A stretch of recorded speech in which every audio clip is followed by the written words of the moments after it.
Ya, judulnya adalah Secret Study Case, beli 2 saham 1,9 miliar, How to Think and Invest as Value Investor. Welcome to every public participant, sama ada menti juga ya, gue lihat ada beberapa menti yang hadir to this offline experience ya. Selama 1 jam 45 menit ke depan, gue bakal share ya step by step how I see and make an investment decision using value investing. Jadi ada step prosesnya yang bakal gue kasih gitu ya. Sebenarnya ini beberapa step ini gue hanya share di private class, tapi teman-teman yang public ya it's your luck lah untuk gue share some of my thinking juga gimana sebenarnya kita invest dengan value investing. Nah, jadi for those who interest to continue being mentored by me ya, nanti di akhir sesi gue akan share about private class value investing ya. Itu adalah satu-satunya signature program gue. Remember this ya, value investing is not for everyone. Private class value investing isn't for everyone.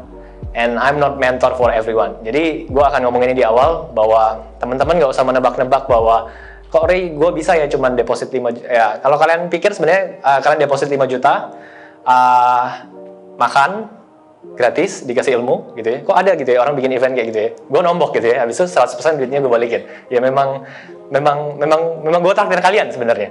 Tapi pada akhirnya gue akan share tentang private class itu, dan it's your choice ya. Jadi tidak ada pemaksaan bahwa harus ikut program private class gue atau enggak, karena it doesn't matter for me gitu. That's how I give my value ya. Karena gue bilang sama tim gue, ketika gue bikin event, ketika gue bikin sesuatu, gue pengen share the best yang gue bisa kasih. So that's the thing. Nah, ya ini sedikit 1 minute about me ya. Tunggu ada sesi Oke, this is 1 minute about me ya. Jadi gue sekarang usia 25 tahun. Gue start bisnis usia 15 tahun, dan gue bisnis dan invest saham tuh usia 18 tahun ya. Invest 100 juta plus, belajar mengenai value investing dalam dan luar negeri. Terus gue udah bikin 3 ebook ya. Yang pertama Stop Bingung Start Invest Saham Yuk. Yang kedua Entering Next Level Secret of Value Investing. Baru yang ketiga 3 step mencapai 1 miliar pertama lo.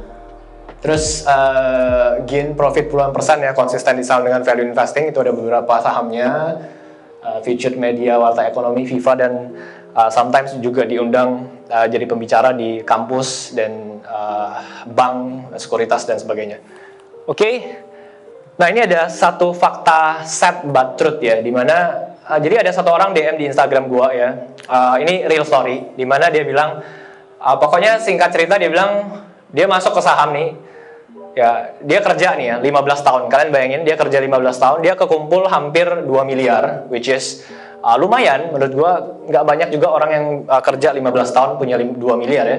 Tapi singkat cerita, dia bilang dia sekarang rugi hampir 1M. Ya, jadi dia masuk ke satu saham, dia ikut grup saham, terus saham itu dia beli di harga 400 perak. Terus dalam beberapa bulan, saham itu sekarang bahkan di bawah 200 perak, dan dia masukin hampir seluruh duitnya ke situ. Jadi duitnya yang 2M itu hampir hilang se-M. Terus dia chat, dia cerita ke gua, aduh Ray, nyesel banget ya, kenapa kayaknya gua nggak belajar dulu, bla bla bla bla gitu ya. Terus ya makanya itu, karena nyesel selalu datangnya belakangan ya, kalau di depan namanya pendaftaran gitu ya. Nah, ini yang pertama, ya agak kasiannya karena apa? Karena gue mikir gini, bukan hanya soal duitnya yang hilang itu, tapi kalian bayangin 15 tahun tuh bukan waktu yang sebentar. Ya, hanya karena kita salah mengambil keputusan investasi, maka kita bukan hanya kehilangan 1M itu sebenarnya, tapi kita kehilangan 7,5 tahun. Hasil kerja keras kita raib kayak gitu aja. Yang kedua, cerita ini baru-baru. Dia seorang ibu, ada 3 anak ya, PNS. Singkat cerita, dia dalam 4 tahun kekumpul 500 juta. Ya lumayan juga, 500 juta. Dia bilang penghasilannya cuma 6 juta per bulan. Jadi dia susah payah pokoknya nyisihin ya duit tiap bulannya gitu ya. Terus terkumpul lah 500 juta dalam 4 bulan. 4 tahun. Dan sekarang duit 500 juta modalnya itu sisa 136 juta. Jadi hilang I think 75% something. Dia bilang ini gimana ya, kok solusinya gimana, bla bla bla bla bla bla gitu ya. Terus gue mikir lagi, kenapa ya orang yang pegang duit ratusan juta gitu ya, ketika melakukan investasi itu kayak apa sih yang dipikirin mereka tuh? Kenapa nggak kayak take time untuk belajar dulu, mikir dulu gitu ya, nggak cuma sekedar ikut-ikutan dan sebagainya. Udah tahu duitnya susah, ya invest. Nah ini yang sebenarnya gue sedikit tambahin ke teman-teman ya. Jadi banyak orang itu, kalian nih kerja atau bisnis apapun itu, kalian bayangin kalau kalian kerja atau bisnis 8 jam sehari, ya berarti kan kalau kali 25 hari itu 200 jam kerja ya. 200 jam kerja, katakanlah kalian ngasilin 20 juta deh sebulan, contoh. Berarti kan kalian nukarin waktu kalian 200 jam dengan 20 juta. Kebanyakan orang ketika dia mau investasi, dia mau, Ri kalau bisa kasih tau gue 5 menit. Gue punya duit 10 juta nih, kan gue udah kerja 20 juta, jadi gue bisa save 10 juta nih untuk invest. Bisa nggak gue hanya butuh waktu 5 menit untuk kasih tau gue aja 4 kode sahamnya apa, terus gue beli. Kalian bayangin, kerja 200 jam, tapi ketika investasi cuman mau pakai waktu 5 menit aja untuk kerjain PR-nya. Agak lucu nggak? Ya itulah yang kebanyakan orang lakukan, jadi akhirnya duitnya entah raib kemana-mana. Ya, padahal kalau kalian mau do the lesson atau kerjain PR-nya, kalau kalian kerja 200 jam untuk ngasilin berapapun angkanya, ketika kalian mau investasi, entah itu ke saham, ke instrumen apapun, take that 10% of your time, misalnya 200 jam, berarti oke, paling tidak gue harus riset 20 jam untuk naruh duit ini, gue mau kemana ya? Itu baru logic, itu baru masuk akal. Jadi gue nggak mau cerita 1 dan cerita 2 ini tertimpa ke semua 20 orang yang I think gue appreciate time kalian. Kenapa gue, sebenarnya kalau gue mau bikin free, bener-bener totally nggak usah deposit, bla bla, ya rame, ada ratusan orang mungkin yang muncul gitu ya. Cuman gue nggak mau. Gue senang kelas kecil kayak gini ya, experience, jadi gue bisa tahu one on one. Oke, jadi yes, itulah kejamnya pasar saham. Kalau kita nggak benar-benar paham dengan apa yang sedang kita beli, ya 90% orang di pasar saham itu datang dengan mental penjudi, tapi mengatasnamakan investasi. Jadi mereka masuk ke pasar saham, mentalnya itu penjudi. Cuman dia bilang wah gue investasi. Padahal cara dia itu kayak orang judi sebenarnya, nebak-nebak doang. Nah, oke, sekian cerita intermezzonya. Kita masuk ke pembahasan inti ya. Catat yang menurut lu penting. Foto bagian yang lu diperlukan, khususnya bagian step-step yang mungkin lu perlu ulangin sendiri di rumah. Ya. Jadi ini ada beberapa step-step yang mungkin kalau lu mau catat, kalau lu rasa lu mau foto, lu foto, nggak apa-apa gitu ya. Untuk konsumsi pribadi gitu ya. Ben Graham nih, mentornya Warren Buffett, dia bilang, dia dijuluki father of value investing ya, mengatakan bahwa investasi itu perlu ada 3 elemen penting ya. Jadi teman-teman catat nih, 3 elemen penting ini yang ketika kalian bilang kalian investasi, berarti harus memenuhi 3 hal ini. Yang pertama itu analisa yang menyeluruh. Yang kedua, keamanan modal. Baru yang ketiga itu imbal hasil yang menguntungkan. Jadi it's a cycle. Ada 3 elemen ini ketika kita investasi, berarti harusnya memenuhi 3 kriteria ini.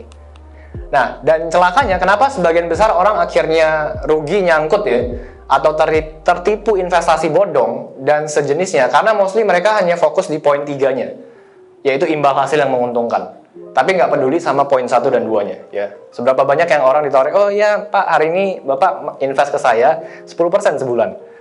Oh Pak, invest ke saya Pak 20% per bulan, nggak usah ngapa-ngapain, masukin aja, masukin 10 juta, bulan depan dibayar nih 2 juta gitu kan. Wah, gila, gue tutup aja semua bisnis gue, nggak usah invest apa lagi kan. Besok dia bawa duit 500 juta, hilang orangnya. Itulah yang banyak terjadi.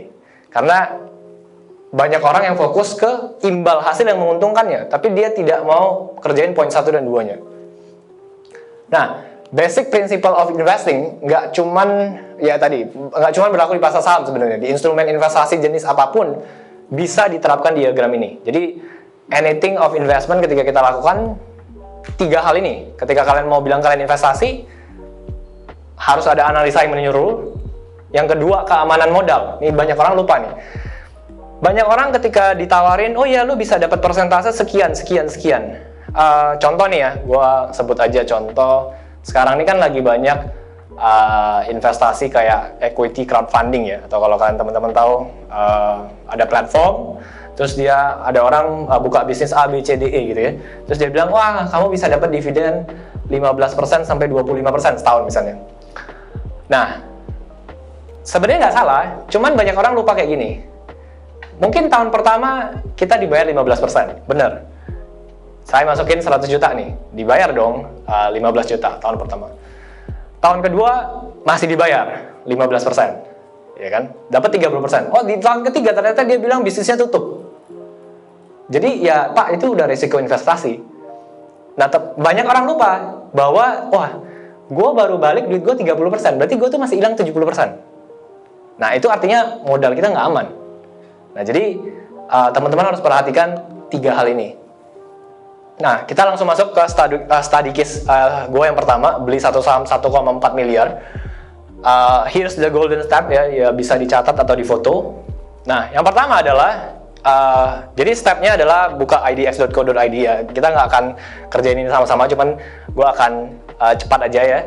Jadi yang pertama sebagai value investor kita akan banyak pakai website ini ya, idx.co.id. And then yang kedua, nah nanti itu ada pilihan klik data pasar ya. Data pasar, terus nanti ada bagian laporan statistik. Pilih statistik. Oke, ya foto aja biar cepat ya. Nah, jadi stepnya itu, next.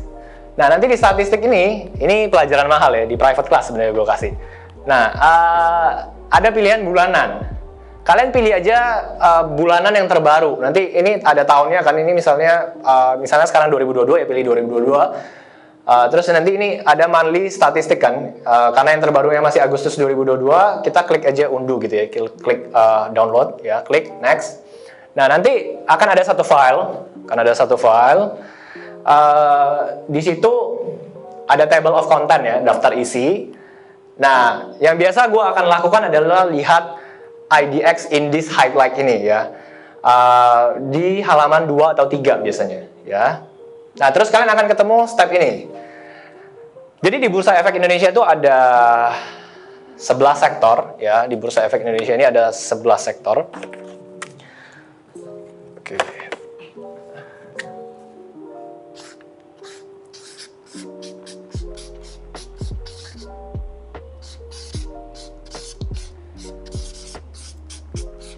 Nah, 11 sektor ini konten dari mungkin sekarang ada 800 plus saham ya.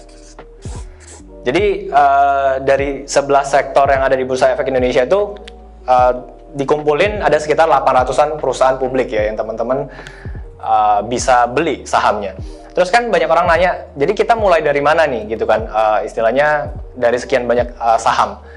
Nah, ini yang gue lakukan adalah ketika kalian lihat tabel ini, dia bakal ada 11 sektor ya, sektor energy, basic materials, industrials, consumer, non-cyclicals, dan sebagainya. Nah, di atasnya ini sebenarnya dia itu ada 1 month, 3 months, ya, 6 bulan, 1 tahun, 1 tahun sebelumnya. Gue akan selalu mulai dengan sektor yang merah ini artinya saham di sektor ini sedang mengalami penurunan ya. Nah, kalau kalian tanya, Ray, sebenarnya kunci dari value investing itu gimana? Kunci dari value investing kan adalah kita menemukan saham yang bagus terus masih murah. Itu adalah kunci value investing. Jadi sekali lagi gue ulangin, kunci value investing adalah kita mencari saham yang bagus tapi value-nya masih murah. Tapi pertanyaannya gimana caranya, Ray? Gitu kan? Nah, cara sederhananya yang terus gua ulangi dan terus gua lakukan dan terus menghasilkan konsisten profit dengan risk yang minimum adalah gua akan selalu mulai dari cari sektor yang dia mengalami penurunan yang paling dalam ya. Nah, dalam 11 sektor ini kalau kalian lihat ini ada 4 yang merah ini ya. Di sektor properties and real estate ini kalian lihat merahnya ada 1, 2, 3, 4. Nih, ini kan ada 5 kolom nih. Semakin banyak merah, itu yang kita dahulukan. Terus ada ini lagi, consumer cyclicals ya. 1, 2, 3, 4. Nah, yang lainnya yang banyak hijaunya ini biasanya gue agak skip ke belakangan. Itu artinya saham-saham di sektor itu biasanya udah naik banyak. Nah, saham-saham yang udah naik banyak, apakah kita boleh beli? Sebenarnya bukan kita nggak boleh beli. Biasanya dia udah naik banyak duluan. Jadi fokus sebagai value investor tadi kan gue bilang nyari saham bagus yang masih murah. Caranya gimana? Ya kita ngeliatin saham-saham yang orang nggak pengen liatin di periode ini. Jadi sederhana sekali bahwa strategi ini kita mencari apa ya, bukan sampah sih, kita nyari emas di tengah lumpur ya. Jadi value investing itu kita nyari emas di tengah lumpur. Di kondisi, jadi menariknya bursa saham itu nggak mungkin semua sektor tuh akan naik semua barengan. Dia pasti ada sektor yang naik panggung, naik banyak, ada sektor-sektor yang di masa itu juga turun. Nah, kita ya cari peluang di saham-saham yang lagi banyak turunnya. Nah, ini kita berarti kita akan fokus lihat di properties and real estate dulu ya. Oke, nah sebenarnya kalau kalian pikir, Ray, kenapa sektor ini turun paling banyak ya? Ya sederhana. Ya ketika sekarang katakanlah kita masih masuk ke periode pandemi dan sebagainya, ya siapa yang mikir mau beli properti gitu ya? Sangat minim sekali gitu ya, kecuali orang-orang yang punya duit dan sebagainya. Jadi sektor ini ya nggak menarik bagi sebagian besar orang, dan saham-sahamnya yang memang di sektornya sudah turun banyak sekali gitu ya. Nah, ini study case-nya ya, PT Bekasi Fajar Industrial Estate ya, atau BES. Mungkin ada yang pernah dengar, ada yang nggak pernah dengar, dengerin aja gitu ya, dengerin aja. Oke. Nah, laporan tahunan is a must read ya when we do dive in analysis. Jadi selalu stepnya gua akan baca laporan tahunan ketika perusahaan itu menarik untuk gua investasikan. Jadi ya kalian bayangin aja, kalian mau invest duit 1 miliar gitu ya, masa nggak baca gitu ya? Atau cuman nanya, bro, saham ini bagus nggak ya? Terus ya kecuali kalian tajir melintir ya, duit kalian nggak habis-habis gitu ya. Salah-salah invest hilang 1 miliar, 2 miliar nggak apa-apa gitu ya. Kalau gue nggak sanggup ya gitu, jadi gue harus lakuin researchnya. Nah kalau kalian juga sama kayak gue, berarti stepnya yang kita harus lakukan juga sama, gitu, oke? Nah, 2 cara untuk dapatin laporan tahunan. Cara pertama, ya ini sama, tetap kita akan biasain aja ya, kita buka website ini, idx.co.id ini. Terus nanti di bagian atasnya itu ada pilihan perusahaan tercatat. Oke, pilih laporan keuangan dan tahunan. Oke, nah nanti pilih laporan tahunan, terus ini pilih aja saham. Ini kode sahamnya tadi kan Bekasi Fajar itu BES. Terus tahunnya kenapa 2021? Karena 2022 belum selesai, jadi kita lihatnya yang 2021. Nanti klik search, nanti dia muncul. Nah kalau dia nggak muncul, kalian bisa pilih cara kedua ya. Cara kedua itu langsung aja search di Google ya, laporan tahunan BES 2021 misalnya. Nah kalau misalnya kode sahamnya yang lain, kalian ganti aja. Jadi nanti akan langsung di-direct biasanya ke website perusahaannya. Oke. Nah, di laporan tahunan ada beberapa poin penting ya. Poin penting yang biasanya gue baca dan gue telaah ya. Yang pertama itu ada profil perusahaannya, laporan direksinya, komposisi pemegang saham atau 20 pemegang saham terbesar, prospek bisnis atau industrinya. Nah, itu poin-poin yang biasanya gue coba baca, coba gali gitu ya. Oke. Nah, terus kita praktek. Nah, ini tadi gue bilang ya, ini bagian dari laporan tahunan. Jadi semua step yang gue kasih itu gue membiasakan untuk sistematisnya seperti apa, supaya entah orang yang masuk di private class jadi mentee gue, mereka bisa memahami kerangka berpikirnya dan step by step prosesnya itu seperti ini. Jadi bukan hanya gue sendiri yang bisa melakukan, setiap mentee yang gue ajarin mereka juga bisa melakukannya. Nah ini sekilas tentang BEFA ya. BEFA itu Bekasi Fajar ya. Nah, perseroan didirikan pada 24 Agustus 1989, berkedudukan di Kabupaten Bekasi dengan menjalankan kegiatan usahanya di bidang pengembangan, pembangunan, dan pengelolaan kawasan industri beserta sarana dan prasarananya ya. Jadi specifically kawasan industri kata kuncinya. Jadi dia bukan perusahaan properti yang bangun perumahan atau apartemen ya, residensial enggak ya. Jadi dia mainnya di kawasan industri. Nah, jadi nama kawasan industri dia namain MM 2100 ya. Memiliki infrastruktur, sarana dan prasarana memenuhi standar internasional dan beroperasi sesuai dengan kebijakan yang ramah lingkungan.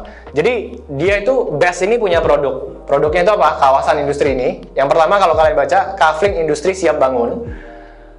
Luas kafling industri yang siap bangun sangat bervariasi ya, tergantung dari luasan diperlukan masing-masing konsumen, mulai dari 5.000 meter square sampai 300.000 meter square. Jadi gambarannya kayak gini. Jadi mereka punya lahan tanah yang luas gitu ya. Terus kalau misalnya katakanlah siapa? Ayo, namanya siapa? Nurul kan? Nah misalnya Nurul nih punya bisnis, dia pengen bikin pabrik.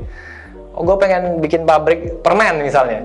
Butuh space 100.000 meter square misalnya.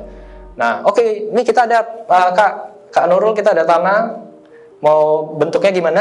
Di area sini atau di area sini? Nah itu kita jualan tanahnya. Nah nanti Kak Nurul, oke gue mau 100.000 deh. Nah terus nanti tinggal dihitung 1 meternya berapa. Nah, kira-kira jualannya si Bekasi Fajar atau BFA tuh kayak gitu. Nangkep? Sederhana kan? Nah, jadi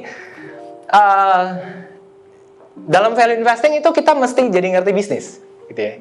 Nah, kalau kalian nggak paham dengan apa yang gue jelasin, maksudnya gimana ini? Masih nggak connect, berarti kita nggak layak untuk invest di saham itu. That's the step yang paling sederhana sekali. Nah, terus yang kedua, dia bikin penyewaan standar factory building ya, dibangun oleh perseroan berdasarkan desain dan konstruksi bertaraf internasional yang dibangun dengan luas sekitar 10.000 meter square. Jadi dia sewain, jadi dia udah bikinin namanya SFB ini, standard factory building. Jadi sudah ada bentuknya lah, tinggal orang itu datang sewa. And then dia punya yang lain nih, jasa pengolahan lahan, penyediaan air industri dan sebagainya, itu kayak supportnya lah. Jadi kita udah bangun pabrik di sana, dia bantu maintenance-nya. Oke? Never invest in a business that you fail to understand. Di saham juga sama ya. Jangan pernah beli saham yang kita sendiri gagal paham nih perusahaan sebenarnya ngapain. Jadi kalau kita udah muter baca ya profil perusahaan dan sebagainya, kita masih nggak paham ini sebenarnya bisnis ini gimana ya cara dia ngasilin duit. Maka ya jangan beli sahamnya. Simple. Ya.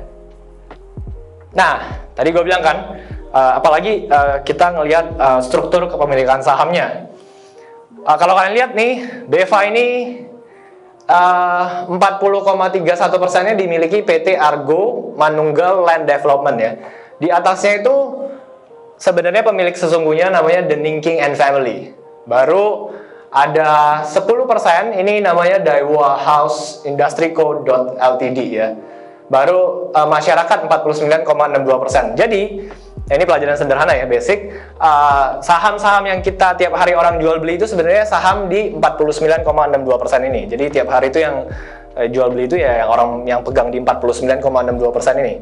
Yang biasanya pengendalinya yang 40,3% sama 10% ini nggak berubah.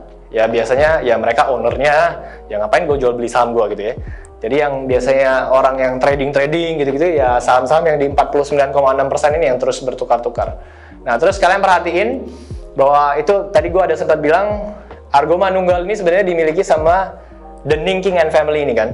Nah terus kalian lihat, so who is The Ninking and Family? Jadi dalam proses value investing itu kita juga penting untuk tahu ini perusahaan, ini saham, yang punya tuh siapa, foundernya, ownernya gitu ya. Kita perlu memahami itu supaya kita tahu bahwa kita ini masuk sebagai pemegang saham dengan orang yang tepat atau tidak gitu ya. Nah kalau kalian cari ya, The Ninking ini seorang kakek yang lahir tahun 1931, jadi mungkin umurnya sekarang berapa? Sekarang 2022, ayo hitung. 69 tambah 22, 91 ya tinggi. Bener? Ayo. Aduh, kalian gimana sih? Hitung miliaran sama triliunan gimana nanti? Oke. Nah, The Ninking ini orang terkaya nomor 50 ya, versi Forbes Indonesia. Jadi, si kakek ini, kalau kalian tahu Alam Sutra, ya perusahaan properti Alam Sutra di Tangerang, itu juga punyanya The Ninking and Family ini. Oke.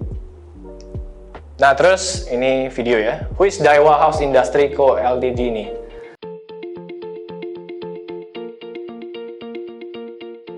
Daiwa House is participating in the development of a large-scale industrial park in Indonesia, a key driver of Southeast Asia's economic growth.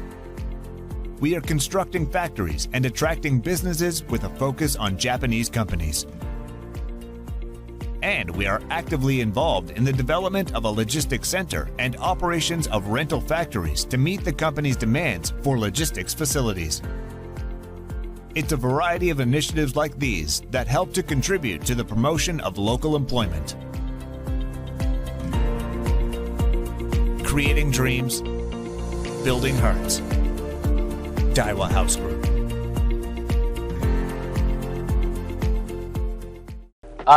Daiwa House ini yang punya 10% si BEST ini adalah perusahaan konglomerasi dari Jepang. Perusahaan ini masuk di Fortune 500 company ya, 500 global company. Dia punya, kalau nggak salah, total pendapatan per tahun itu sekitar company ini 37,5 triliun. Jadi bukan company yang kecil ya. Jadi dia punya 10% invest di BEST ini. Oke. Nah, terus next kita akan lihat ini, kita bukanya di laporan keuangan BEST ya di 2021. Kalau kalian lihat di Desember 2020 perusahaan ini tuh rugi 115 miliar ya. Rugi 115 miliar. Terus di 2021 masih rugi juga 71 miliar gitu ya. Perusahaan ini rugi di tahun 2020 sama 2021 ya. Lo kok berani dibeli gitu ya? Pertanyaannya kan gitu kan. Bukannya value investing itu kita hanya beli saham yang laba bersihnya terus naik gitu kan, terus untung gitu ya. Kok lu berani beli perusahaan yang masih rugi, Ray? Nah, ya karena gue akan jelasin gitu ya. Oke. Because I bought a land, not a stock ya. Gue beli lahan tanah, bukan saham. Nah, ini sebuah pemikiran, sebuah mindset. Jadi dalam value investing itu yang menariknya adalah kita sebenarnya salah besar kalau orang bilang cuman value investing is about liatin PBV, liatin PER-nya yang kecil gitu ya, valuasinya murah, artinya kita beli. Enggak, sebenarnya value investing itu semakin kita pelajari, kita itu sebagai value investor itu orangnya ya, value investing itu metodenya, buat yang belum tahu. Jadi value investing itu metodenya, value investor itu orang yang melakukannya. Kita fokusnya adalah kita ngelihat saham, ngelihat bisnis itu ya, kita ngelihat ada something yang bernilai gitu loh. Jadi itu yang membedakan kenapa value investor ketika ngobrol sama orang yang katakanlah trading, scalping dan macam-macam itu, kita nggak akan pernah nyambung. Karena yang mereka liatin harga saham yang naik turun. Yang kita liatin adalah sebuah piece of business. Yang kita liatin adalah sebuah potongan bisnis. Makanya gue seneng banget Warren Buffett bilang gini, value investing atau investing di stock market itu sebenarnya kayak kita beli sebuah farm, dia bilang, sebuah kebun. Ketika kita beli kebun katanya, kita nggak mungkin beli kebun itu berapa hektar, kita beli hari ini terus kita besok jual. Enggak, kita pasti kayak kita mikirin, wah ini bertahun-tahun lagi dia bakal nilainya jadi berapa.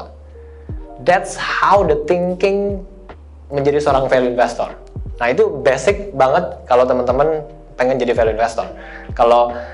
Makanya kenapa kalian misalnya nggak pernah lihat gue di story kayak ngedebatin, oh punya gue paling benar, punya dia salah gitu, enggak. It's your method, itu metode mereka.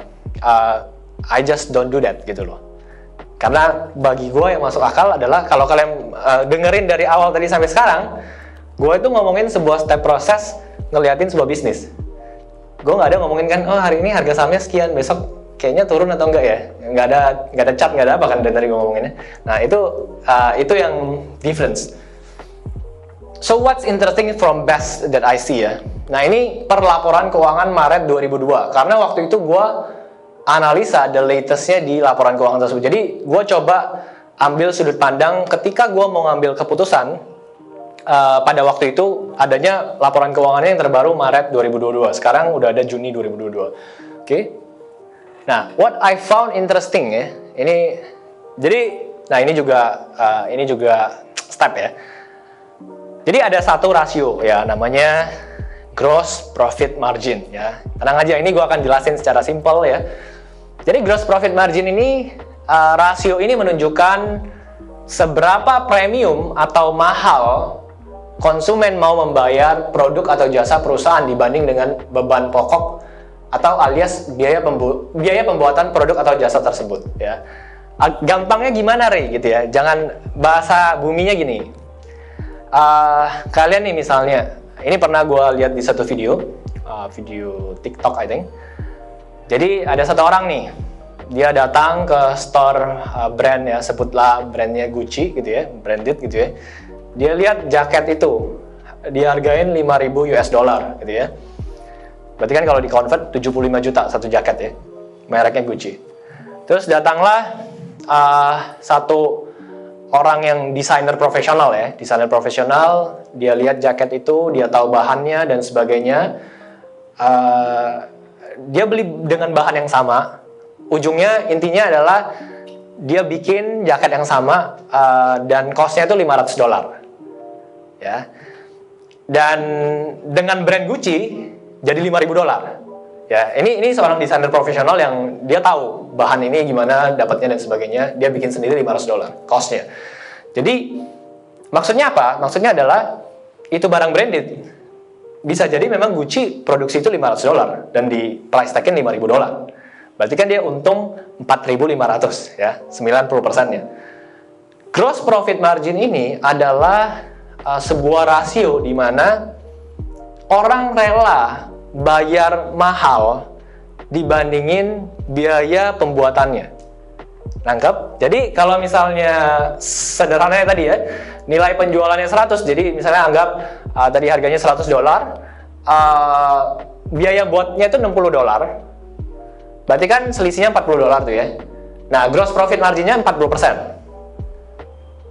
Jadi setiap kali produk itu terjual, dapat perusahaan gross profit margin 40%. Semakin tinggi si GPM ini, gross profit margin ini, artinya perusahaan itu punya kemampuan untuk suka-suka dia untuk mau ngejual harganya berapa. Itulah yang terjadi di barang-barang branded.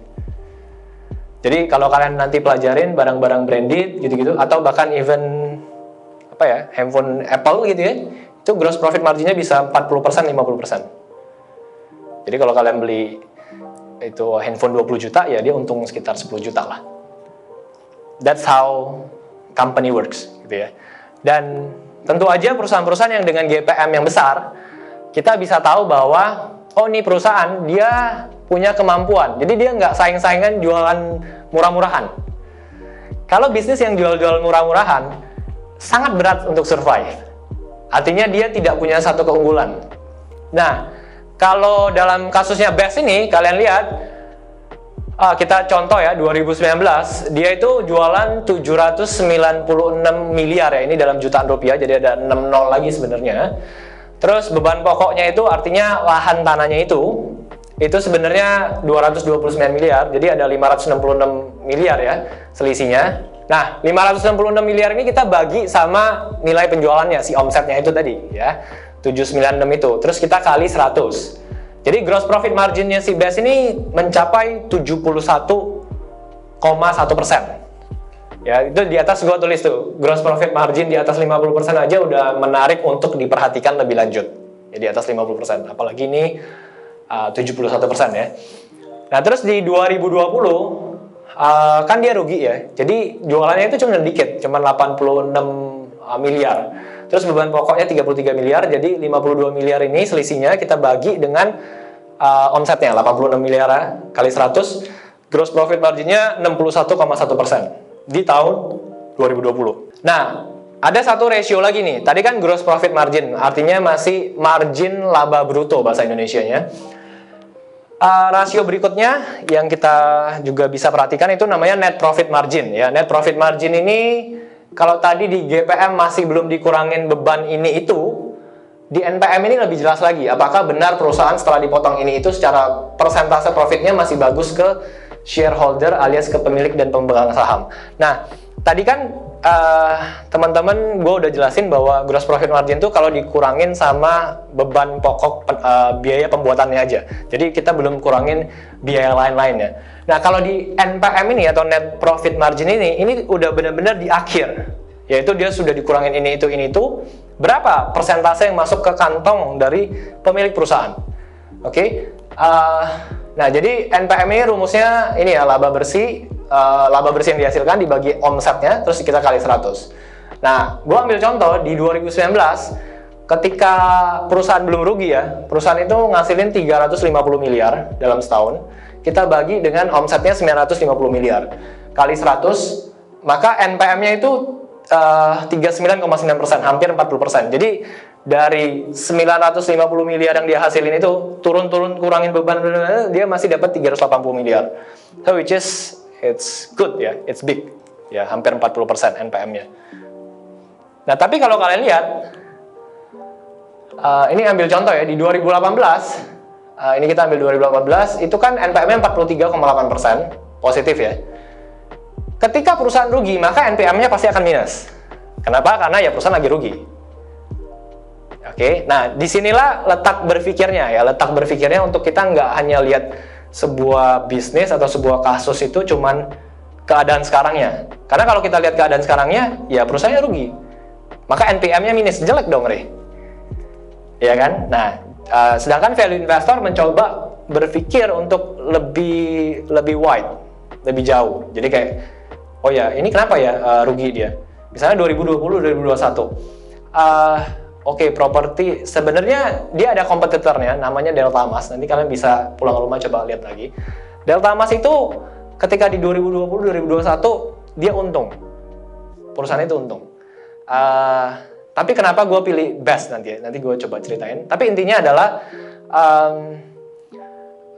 kita jadi ngelihat perusahaan sama kompetitornya. Ya, misalnya nih, gue ceritain sedikit. Si Delta Mas itu memang untung di 2020-2021 karena dia jualan satu piece of land sekitar 77 hektar itu dibeli sama Hyundai, ya perusahaan mobil Korea mau bikin pabrik mobil listrik, I think di kawasan Delta Mas itu.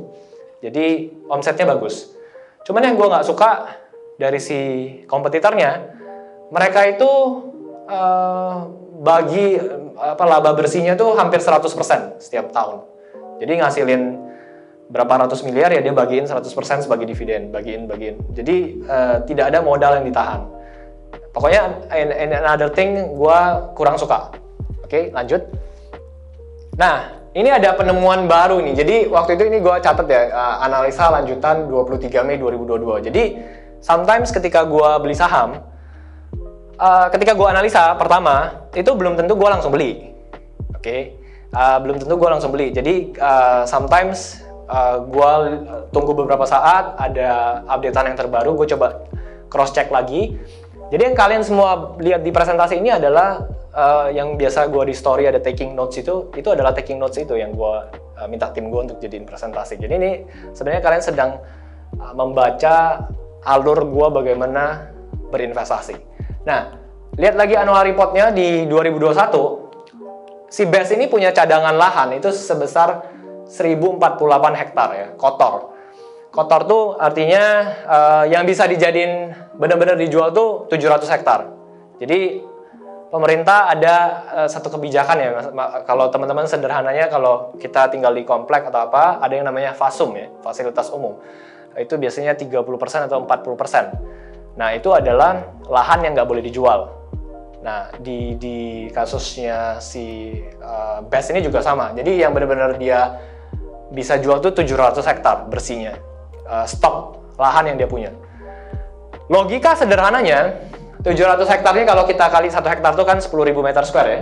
Berarti ada 7 juta meter square lahan yang BES ini punya. Ini gue sampai telepon marketingnya ya gitu ya. Jadi sebegitunya, nggak tahu sih, makin hari makin kesini karena nilai investasi duitnya juga nggak semakin kecil, gue mencoba untuk semakin tajam. Ya, tajam itu artinya, oh apa ya yang gue kemis, yang gue nggak analisa nih, harus gue cross check dulu. Jadi, tapi teman-teman jangan mengecilkan hati kayak, tapi Ri, gue invest saham juga, beli saham juga masih berapa juta, berapa puluh juta gitu ya. Belum kayak sekali beli kayak lose miliar gitu. Pakai mentalitas ini, ya, pakai mentalitas ini untuk kayak ketika kita beli saham itu seakan-akan angkanya itu sangat besar sekali. Jadi ketika kita ambil keputusan nggak sembarangan. Ya, jadi jangan kayak, ya gue masih beli saham juga 20 juta, 30 atau masih lebih kecil dari itu. Nggak usah lah seribet itu. Jangan. Bagaimana Anda memperlakukan duit kecil, itu akan menunjukkan bagaimana Anda memperlakukan duit besar. Ya. Jadi sekali lagi, bagaimana Anda memperlakukan duit kecil, itu akan menunjukkan bagaimana Anda memperlakukan duit besar. Kenapa duit Anda terus kecil? Bisa jadi karena Anda salah, Anda nggak respect dengan duit kecil itu. Jadi nggak jadi besar-besar. Ya, udah mau besar, hilang. Udah mau besar, raib gitu ya. Oke, nah, jadi gue telepon marketingnya, singkat cerita, dia bilang harga tanahnya mereka masih jual di antara 3 juta sampai 3,5 juta per meter ya. In fact, harga tanah di Cikarang mereka nggak mungkin tambah murah ya. Harga tanah di daerah tersebut udah pasti makin mahal ya. Karena emang secara kawasan, Bekasi itu ya di Beva itu, sebutannya kawasannya Cikarang. Itu banyak produksi mobil, etc. itu semua di sana. Infrastrukturnya paling memadai di antara daerah lain yang masih belum well developed. Oke. Nah, kalau kita pakai harga rata-rata penjualan tanah industri di 2021 ya. Jadi mereka di annual report-nya itu ada ceritain harga rata-rata jual mereka itu sekitar 2,9 juta per meter square. Maka nilai tanah atau cadangan lahan BES, kalau kalian kali, itu kan tadi kan gue udah bilang kan 700 hektar dia punya ya bersih ya. Kita kaliin 2,9 juta, maka nilainya itu 20,3 triliun value-nya. Kalau kita hitung sederhana ya. Nah, nilai saat ini, sedangkan harga tanah itu dari tahun ke tahun itu makin mahal, nggak mungkin makin murah. Ya, karena tanah itu nggak mungkin bertambah banyak ya. Namun what's interesting gitu ya. Ini kalau kalian lihat di laporan keuangan BES di Maret 2022, BES ini punya kas dan setara kas itu artinya duit yang mereka bisa cairin ya, setara cash itu 460 miliar. Terus ada persediaan. Persediaan ini biasanya dapat dijual dalam kurang dari 12 bulan. Itu persediaan yang di aset lancar. Itu perusahaan punya aset, dia bisa jual itu dalam kurang dari 12 bulan itu senilai 1,6 triliun. Terus dia ada piutang usaha 280 miliar ya, piutang usaha artinya ya orang ngutang ke dia belum bayar. Nah, gue pakai konservatif aja, misalnya yang bisa ditagih anggap 50%-nya aja, berarti kan ya sekitar 140 miliar lah gitu ya. Nah, terus dia ini aset lancarnya kalau di total yang tadi itu, poin-poin tadi itu ada sekitar 2,2 triliun. Oke? Nah, kemudian ada persediaan aset tidak lancar. Aset tidak lancar ini itu artinya mungkin tanah-tanahnya itu masih rawa-rawa, ya. Jadi belum dibabat, belum dia kerjain. Jadi itu nggak bisa dijual dalam 12 bulan ke depan. Itu nilainya 3,1 triliun. Jadi kalau secara laporan keuangan yang tertulis dari BES ini, secara akuntansinya, mereka punya aset tuh 5,3 triliun. Terus ada jumlah liabilitas itu artinya hutang ya, hutang perusahaan, totalnya 1,8 triliun. And then, nah ini sebenarnya kerjaan sedikit lebih dalam lagi ya. Gue menemukan di bagian liabilitas jangka pendek ada uang muka yang diterima ya. Uang muka yang diterima itu artinya ada perusahaan nih mau beli tanah, dia DP dulu ya. Terus di laporan keuangan itu dimasukin ke liabilitas jangka pendek sebesar 235 miliar. Nih, cuman aku tulis, cuma angka ini belum dimasukin ke pendapatan. Harusnya bakal dimasukin ke Q2 2022 ya. Artinya bakal ada perbaikan real kinerja di tahun ini dibanding 2020-2021. Nah, ini adalah salah satu kerjaan value investor juga untuk mencari poin apa nih yang orang nggak lihat. Ya, karena poin ini kalian nggak akan temuin itu kayak hanya lihat di aplikasi, oh perusahaan lagi rugi ya, kalian nggak bakal ketemu itu tiba-tiba, karena itu kita perlu lihat lebih detail. Di laporan keuangan, oh ada bagian ini ya, uang muka yang diterima, oh artinya ada orang yang beli tanahnya ya, cuman belum dicatat. Artinya kalau misalnya dia terbitin laporan keuangannya, di Q2-nya, ternyata memang di Q2-nya dimasukin dan jadi laba perusahaan ini. Nah, persediaan tadi, nah ini salah satu cara untuk ngenilai atau mencari value di properti juga ya. Kalau kalian lihat di laporan keuangan ya, persediaan lancarnya tadi yang bisa dijual 12 bulan ke depan itu sebesar 1,6 triliun. Yang tidak lancar itu 3,1 triliun. Jadi kalau di total 4,7 triliun. Nah, kan kita mau tahu nih, sebenarnya 1 meter square-nya itu nilainya berapa sih jadi gitu ya. Ya udah kita bagi aja 4,7 triliun dibagi 7 juta meter square, artinya 1 meternya tuh nilainya yang tercatat di laporan keuangan tuh 684.000. Tapi kalian ingat tadi gue bilang si BES ini jualan 1 meternya sekarang 2,9 juta. Sedangkan modal dia 684.000. Inilah kenapa gross profit marginnya bisa besar. Karena biasanya perusahaan-perusahaan properti yang model kayak gini tuh mereka tuh menangnya adalah apa? Mereka harus beli lahan itu jauh, mungkin udah 10, 20, bahkan lebih lama dari itu lagi, mereka udah beli. Baru ketika mereka jual di sekarang, value-nya berubah. Ya, beda kalau misalnya orang sekarang mau beli tanah di Cikarang, semeternya berapa? Ya 2,9 juta mungkin. Nggak bakal bisa dapat yang 600-an ribu ini lagi. Nah, padahal harga jual sekarang tuh tadi gue bilang, udah di angka 2,9 juta per meter square. Di rata-rata tahun 2001. Nah, gue hitung nih, oke, anggap pakai hitungan super konservatif ya, artinya tuh, jadi gue terbiasa gini, sebagai value investor kita nggak boleh terlalu optimistik ya, jadi maksudnya kita harus hitungin, tadi kan gue bilang, si Ben Graham bilang, kita harus analisis menyeluruh dan keamanan modal kita. Nah, itu artinya kita harus lihat nih, memperhitungkan resiko paling buruknya apa gitu ya. Jadi gue hitung super konservatifnya, bahwa tanah-tanah BES masih perlu biaya ini itu untuk cadangan lahannya bisa dipakai. Yang tadi gue bilang ya, kalau dia masih banyak pohon-pohon, masih banyak rawa-rawa, itu kan masih harus dikerjain, masih harus keluar modal. Nah, harga lahan berdasarkan LK Maret tadi gue bilang 684, anggap cost buat bikin infrastruktur dan lain-lainnya, anggap costnya itu 1,5 kali deh dari harga lahannya. Jadi kan tadi harga lahannya 685.000 ya, kita tambahin deh 1,5 kali lagi lah. Untuk supaya, oh ini si BES nih, dia tambahin dana ini untuk dia kerjain, beresin gitu, supaya tanahnya bisa siap dijual. Ya, 1,5 kali, berarti kan tambahin 1.027.000 itu. Berarti total cost land-nya, ya total cost land tanahnya itu 1,7 juta.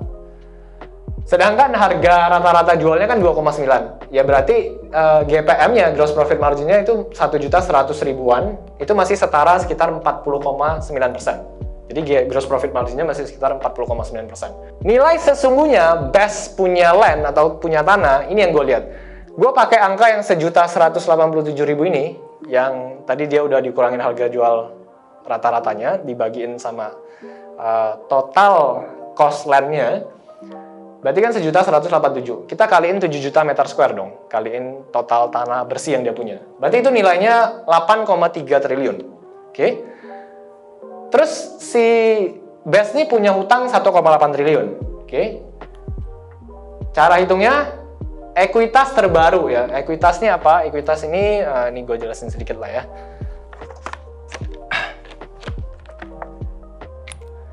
Oke, ekuitas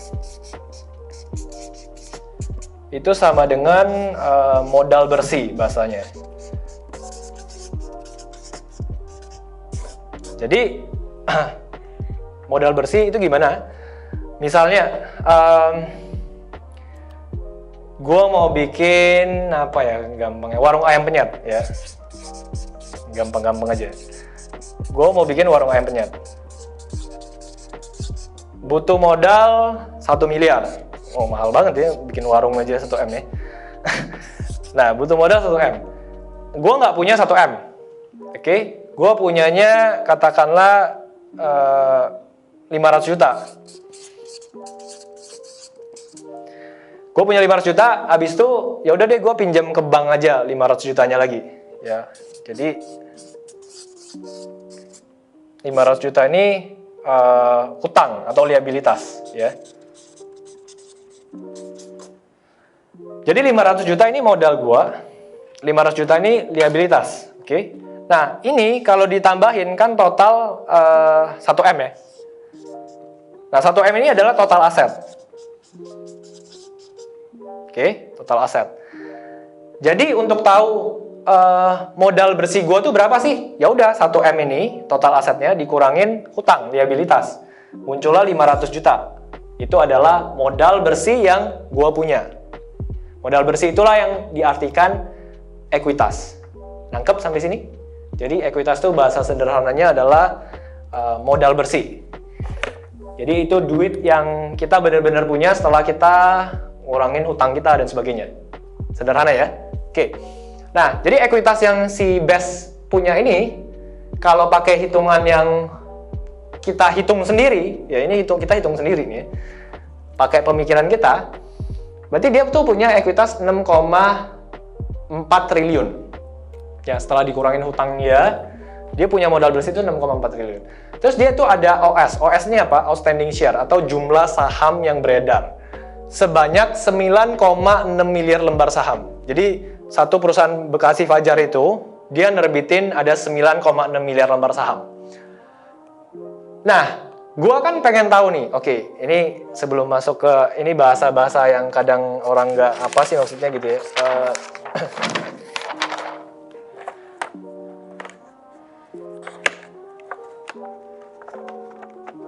Nah, katakanlah apa ya? Tadi ya, warung ayam penyet tadi. Warung ayam penyet. Misalnya ini yang modal, ini yang mini lah ya, warung ayam penyet mini. Gue butuh modal 100 juta misalnya. Untuk bikin warung ayam penyet mini ini, 100 juta. Nah, tapi gue nggak punya 100 juta. Oke, gue nggak punya 100 juta. Jadi, gue pikir deh, gue bikin aja ada 100 lembar saham. 100 lembar saham. Nah, kan gue anggap gue punya 99 orang di dalam sini, punya temen ya, 99 orang. Terus, kalian semua tertarik nih, gue presentasiin, wow, warung ayam penyet mini ini modelnya gini. Dan kalian semua tertarik mau masuk. Terus pertanyaannya, kalian harus bayar berapa gitu kan? Nah, hitungnya gampang. Gua pakai namanya book value ya, atau nilai buku. Karena gua butuh 100 juta. Ya, berarti 100 juta ini dibagi 100 lembar. Berarti book value-nya 1 juta per lembar. Jadi tiap misalnya tadi ya Nurul mau masuk ke warung ayam penyet nih, yaudah Ri, gue mau 10 lembar deh. Yaudah dia bayar 10 juta, mewakili 10% sahamnya. Nah itu namanya book value atau nilai buku. Nah sedangkan kalau misalnya bisnisnya udah bagus, terus udah net profitnya meledak gitu ya, tiba-tiba Nurul mau jual ke Vincent misalnya. Vincent, kamu mau nggak masuk ke warung ayam penyet ini? Terus Vincent nanya, berapa Nurul? Bisa aja si Nurul bilang, ya udah 3 juta deh per lembar.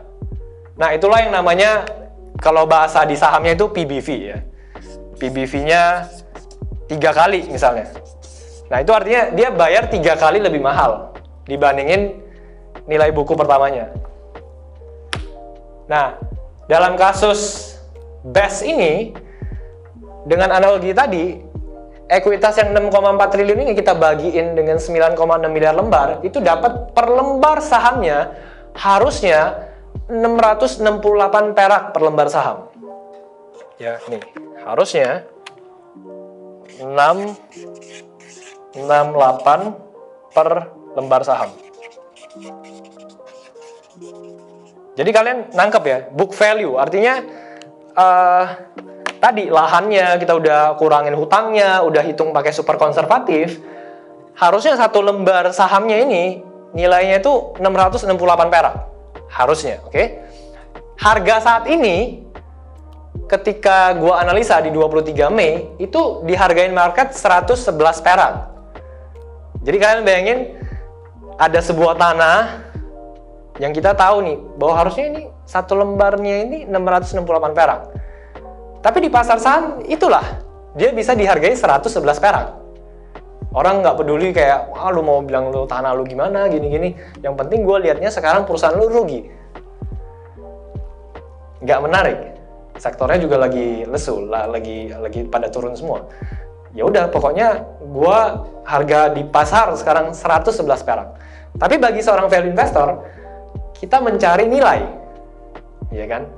It's a business. Kita mencari sebuah nilai. 111 perak waktu gue lihat di 23 Mei 2022. Nah, gimana dengan hitungan super konservatif lagi? Karena perusahaan masih, ya jadi tadi itu kan udah konservatif nih. Sebagai value investor kan tadi gue bilang, gue hitung lagi super konservatif lagi gitu ya. Karena perusahaan masih rugi di 2020, 2021 dan 2022 itu per Maret dia masih untung tipis ya. Tapi sebenarnya kalau dilihat dari detail pendapatan masih rugi. Oke, gue anggap masih rugi di 2022 Maret ya pada saat gue analisa. Berapa harga yang ingin kita bayar as value investor ya? Mungkin jadi gue pernah belajar ya sama Dr. Lewis ya, dia dijuluki Warren Buffett Thailand di 2019 ya. Dia bilang ini kategori mungkin, jadi ada dua lah. Dia bilang super cheap stock sama core stock ya. Dia bagi dua jenis saham.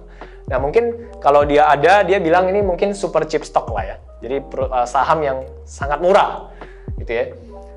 Nah kalau misalnya tadi harga nilai bukunya itu tadi 668 per lembar saham, terus gua mau hitung, gua kasih targetnya lebih konservatifnya lagi deh, sepertiganya aja deh sebagai target harganya. Jadi ya udah sepertiga dari 668 gua dapat target harga gua 222 perak per lembar saham. Nah, ingat tadi di awal harga sahamnya sekarang cuma 111 perak. Jadi 111 ke 222 itu udah kayak 100% lah ya. Nah, next. Nah, jadi gue selalu melakukan ini ketika investasi ya. Ada namanya risk dan reward gitu ya. Risknya apa? Jadi ketika harganya di 25 Mei yang pada saat gue analisa lagi itu harganya udah di 115 perak. Gue lihat nih, harga sahamnya tuh kemungkinan turunnya berapa sih worst case-nya ya, harga penuh. Jadi dia itu sempat ketika di Maret 2020 ketika market down, dia sempat turun di 95 perak per lembar saham. Nah, gue bisa anggap itu sebagai harga, wah dia kemungkinan kalau market turun dan sebagainya, mungkin dia bisa ke 95 perak, bisa jadi. Nah, jadi actually nih kalau bisa beli di harga terendah waktu itu pun sekarang udah hold 2 tahun plus, harga sahamnya belum kemana-mana. Jadi gue bayangin ketika orang beli di 20 Maret pada saat 95 perak itu, setelah melewati dia pegang 2 tahun, sebenarnya harga sahamnya belum kemana-mana. Karena emang kinerjanya juga belum perform. Tapi anggap beli di sini, maka asumsi dari kontrak masih ada waiting period another 3 years ya. Waktu yang cukup panjang to make people realize value of this company. Nah maksudnya gini, jadi gue biasain setiap kali gue beli saham, invest saham apapun, gue tuh udah punya mentalitas tuh gue berani hold sampai maksimal 3 tahun ke depan. Nah itu yang kalian harus kecam ya. Jadi kayak setiap kali gue beli saham, misalnya gue bilang saham ini nih hari ini, itu artinya gue sudah siap pegang sampai maksimal 3 tahun ke depan. Tapi gue nggak bilang bahwa gue nggak akan jual sebelum itu. Ya itu yang kalian harus ini ya. Jadi bisa aja sebelum 3 tahun gue jual setengah atau udah jual semuanya ketemu saham yang lain lebih bagus, itu bisa aja. Jadi jangan nelen mentah-mentah nih ya. Nah terus penurunan nilai yang terjadi, berarti kan kalau kita beli di 115, kalau dia mungkin turun ke 95 perak, ya ini cara hitungnya, berarti ada kemungkinan dari harga 115 ke 95 perak ini penurunannya 17,3%. Oke, itu downside-nya, artinya risk-nya. Jadi di investasi akan selalu ada risk dan reward. Nah, terus reward-nya, anggap tadi 222 itu sebagai target harga kita, maka dari harga 115 perak kalau kita beli ke 222 itu ada upside sekitar 93% ya, kenaikan yang mungkin bisa terjadi. Jadi risk reward-nya 1:53 ini maksudnya 93% ini kita bagi 17,3 ya, akan muncul 5,3 kali. Risk reward-nya, risk-nya satu itu maksudnya kalau hilang, mungkin kalau gue rugi ya rugi 17%, tapi kalau gue bisa untung mungkin bisa ke 93%, 5 kali lipatnya. Jadi 1:5,3 kali. Gue personally akan invest di saham minimal risk reward-nya itu 1:3 minimal. Semakin besar reward-nya, artinya misalnya yang kemarin gue bilang yang setahun yang lalu orang ikut private dinner beli saham PNIN itu ya, itu risk reward-nya 1:15 kali waktu itu. Jadi risk-nya udah kecil banget, reward-nya 15 kali. Jadi gue nggak tahu waktu itu seberapa banyak yang ikut beli, cuman melewati setahun saham itu naik 100%. Padahal itu gue ceritain satu saham aja waktu itu. Tapi gue nggak tahu juga sih waktu itu, kalau gue pikir, wah kalau gue ceritain saham itu terus dia nggak naik gitu ya, gimana ya? cuman ya udahlah. Gitu. Jadi sebenarnya setiap kali gue bikin study case itu tuh ada dua kemungkinan. Kemungkinan pertama, kalau dia benar, orang akan menilai gue makin hebat. Kemungkinan kedua, kalau dia turun terus atau dia di situ-situ aja, ya gitu deh, gitu ya. Tapi ya puji Tuhannya beberapa kali gue bikin study case gitu-gitu, pada ujungnya dia naik gitu ya. Kebanyakan. Oke. Last but not least ya, social proof I buy. Nah, ini gue beli di tanggal 25 bulan 5 ya. Itu beli 400 juta di harga 119.120. Terus gue beli lagi tanggal 27 di harga 120 perak, beli 300 juta. Gue beli lagi di harga 118, 134 juta. Gue beli lagi di 120, 192 juta. Gue beli lagi di tanggal 3 Juni di harga 124 ya, 272 juta. Gue beli lagi di tanggal 9 Juni di harga 123, 105 juta. Oh, udah ya. Banyak banget. 1,4 miliar ya. Kemarin itu udah sempat floating profitnya 50% ya. Waktu itu sempat angka ini jadi berubah 700 juta dalam 4 bulan. Sudah kayak mikir, wah lumayan juga ya 4 bulan 700 juta, siapa yang mau kasih gitu ya. Tapi karena value investor gitu ya. Tapi intinya yang gue bisa kasih tahu adalah gue sudah jual saham ini sebagian. Sebagian karena ngelihat market ya, karena ngelihat market. Tapi kalau kalian tanya, gue masih punya sahamnya masih. Di harga rata-rata 120. Sekarang itu kalau nggak salah, I don't know, 160-an something kayaknya. Oke, that's study case pertama. Jadi itulah yang gue pengen ngasih tahu. Kalau kalian lihat itu step prosesnya, gue ngomongin apa yang gue lakukan. Jadi nggak sekedar ya sekarang yang bikin konten saham banyak ya, ngomong, gue nggak tahu juga apa yang diomong atau beli nggak atau nggak beli, terus step prosesnya kayak gimana. Tapi kalau kalian perhatiin dari awal, gue ngejelasin, that's how I think and how I invest gitu. Jadi apa ya, I eat my own food. Gue makan apa yang gue ngomongin. Jadi that's what I believe. Udah pada coffee break, udah pada semangat lagi, atau udah makin kenyang, makin ngantuk ya, udah malam lagi. Oke, lanjut. Karena waktu, gue langsung cepet aja ya. Jadi ini study case kedua ya, beli satu saham 500 juta.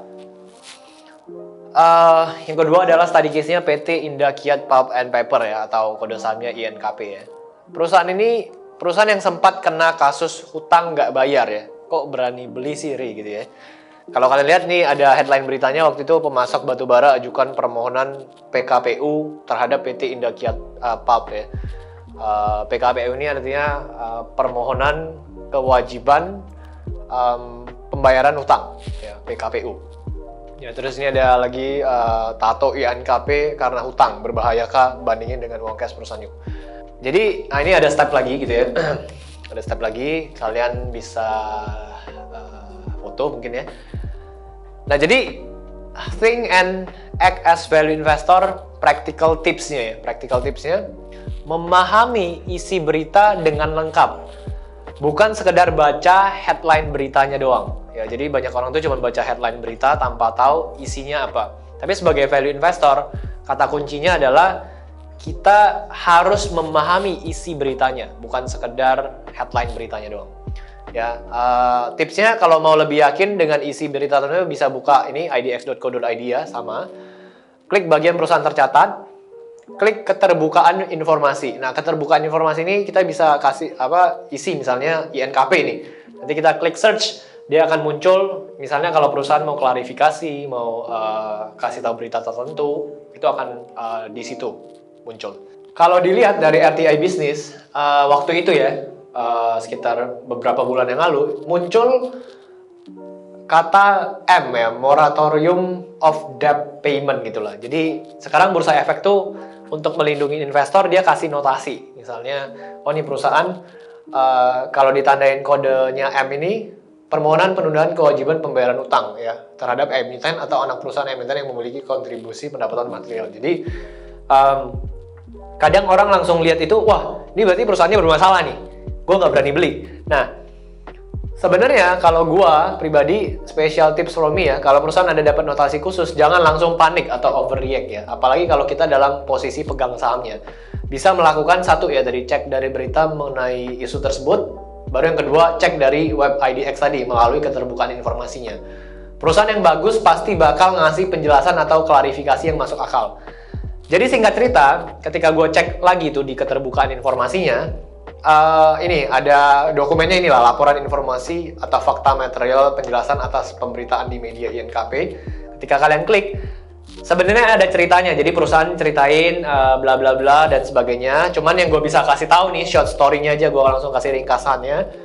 INKP itu digugat sama satu CV ya, namanya Karya Putra Bersama ini, sebuah perusahaan batubara, di mana CV KPB ini menggugat INKP karena belum bayar utang sebesar 8,8 miliar rupiah.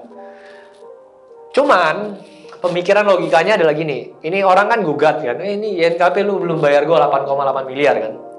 Nah kalau kalian pelajarin, INKP ini perusahaannya tuh value-nya tuh 70 triliun. Jadi kayak have net worth 70 triliun, ini 8 miliar masa gue nggak bayar sih gitu ya. Jadi yang kayak gitu kita harus merasionalisasikan juga, menalarkan gitu ya, kasusnya itu seberapa besar. Dan bagi gue ya itu hanya kasus ya dibilang nggak penting, ya muncul ini juga ya, muncul wait ini kenapa lagi nih? Yang menarik adalah INKP malah nuntut balik ke CV KPB ini dengan nilai 29 miliar. Jadi dia si CV ini nuntut dia 8,8 M, INKP bilang, lu yang harusnya bayar gue 29 miliar gitu.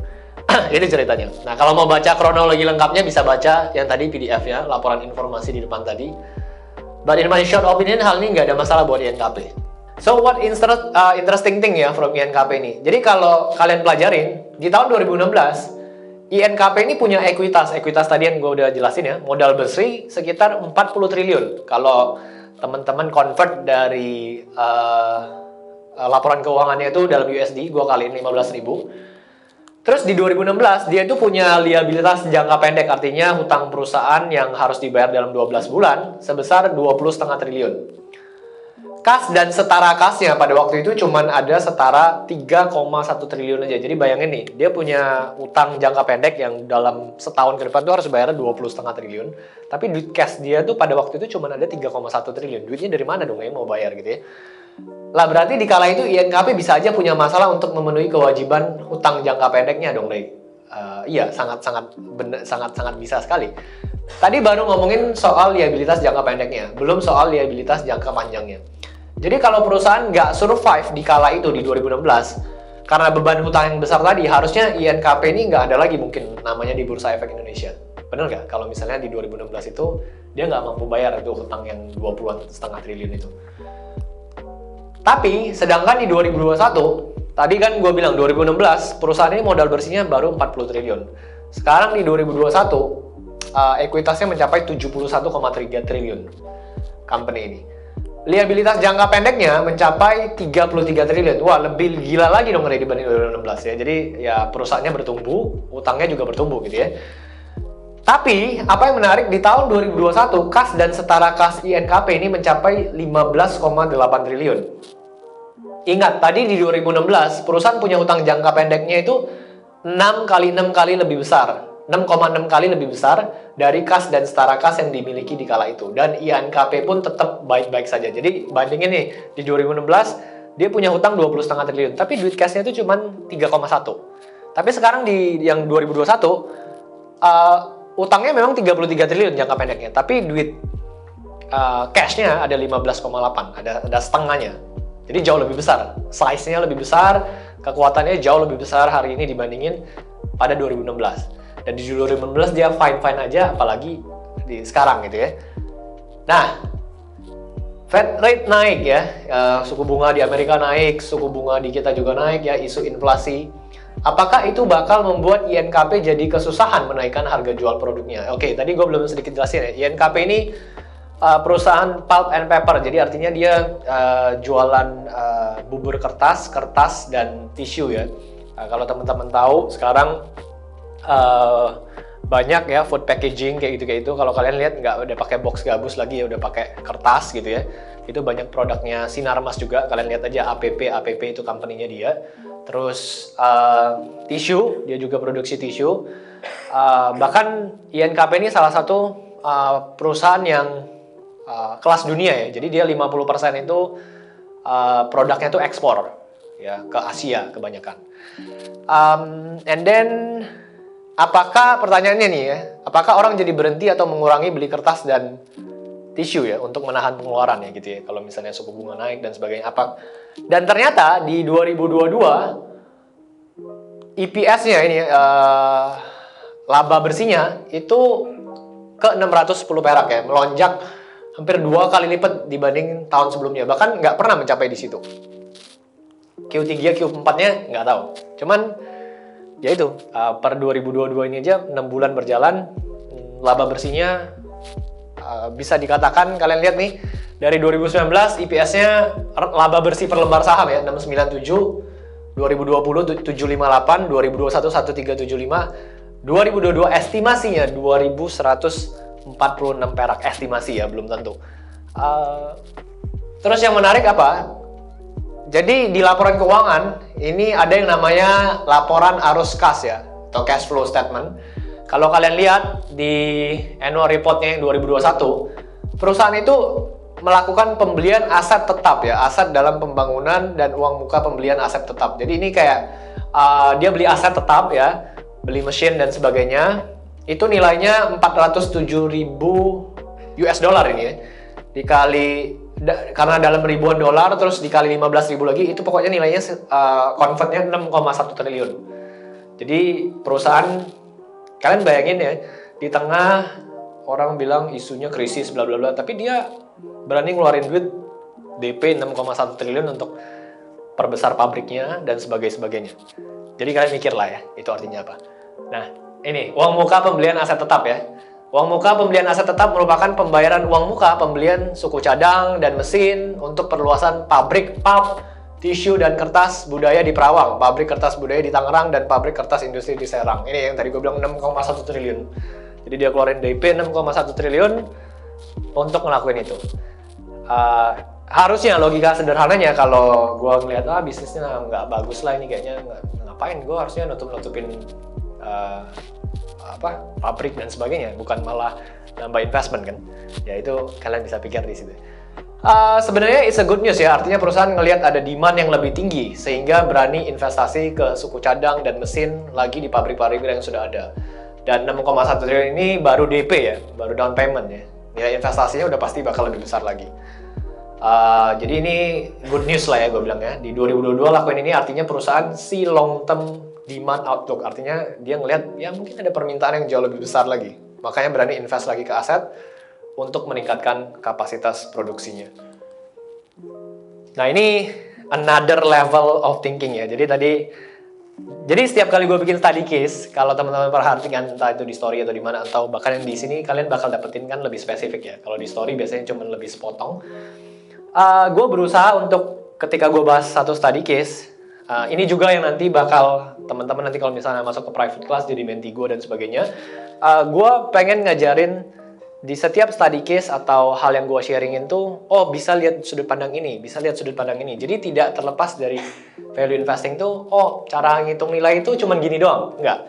Tapi ada banyak hal yang bisa kita lihat ya, itu menariknya. Nah, coba mikir in terms of laba gitu ya. Sebuah perusahaan yang jika dibeli ngasilin laba untuk shareholder-nya ya. Jadi ini kasusnya Indakiat ya. Jadi kayak kita mikirin sebuah perusahaan yang ini bisa nge-generate, kita beli sahamnya, dia bisa nge-generate laba. Ya, sebuah bisnis kan bisnis yang bagus ya yang bisa ngasilin laba yang besar. Kalau enggak ya buka yayasan aja gitu ya. Nah, kalian lihat nih, point of view pertama, di Maret 2022, Indakiat ini ngasilin laba itu sebanyak 2,6 triliun ya, bayangin ya, 2.647 miliar. Jadi biasain aja ketika kita analisa saham, kita ngomongin miliaran, triliunan gitu ya, itu jadi biasa gitu ya. 2,6 triliun kalau kita setahunkan, kita kali 4, berarti harusnya di tahun 2022 estimasinya dia bisa ngasilin 10,5 triliun. Berapa banyak tuh nolnya? Banyak ya, 12 nol ya.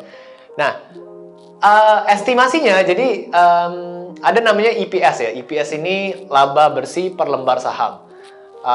Pengen gue jelasin gak ya? Oke lah, gue jelasin lah. Ya, jelasin dikit.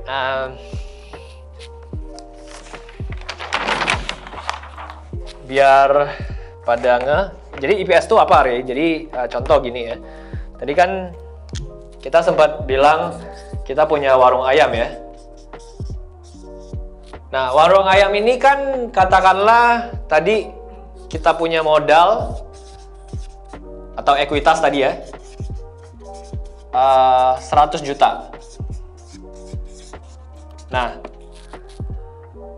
warung ayam ini ngasilin katakanlah net profit atau keuntungan ya, keuntungan per tahunnya misalnya berapa ya, 50 juta deh. Jadi kita keluarin modal 100 juta. Terus nih warung ayam bisa ngasilin 50 juta per tahun. Oke. Terus kan tadi ada OS ya. OS itu kan jumlah lembar saham yang kita punya. Itu total kan ada 100 lembar.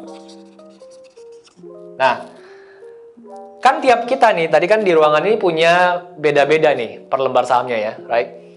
Nah, gua pengen tahu nih misalnya tadi Sumardi ya. Sumardi katakanlah dia punya 20 lembar saham. Jadi dia mau tahu nih per lembar saham yang Sumardi punya itu sebenarnya dia dapat profit berapa sih dari 50 juta ini, right? Nah, jadi muncullah istilah EPS ya. EPS ini earning per share atau laba bersih per lembar saham. Rumusnya net profit berarti 50 juta dibagi OS-nya, berarti dibagi 100 lembar. Jadi selembarnya berapa? 50 juta bagi 100 lembar? Ayo. 500 ribu atau 5 juta? Yakin ya? Oke, 500 ribu ya.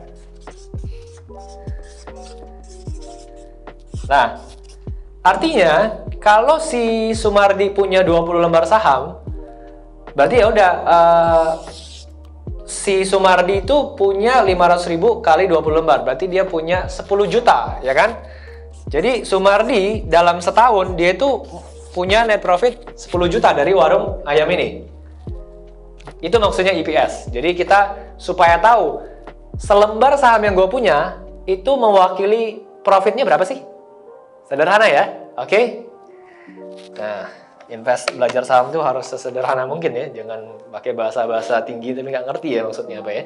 Nah, kalian udah connect di sana, kita baru masuk ke sini. Nah, EPS dari INKP ini tadi kan katakanlah laba bersihnya tahun 2022 ini estimasinya 10,5 triliun.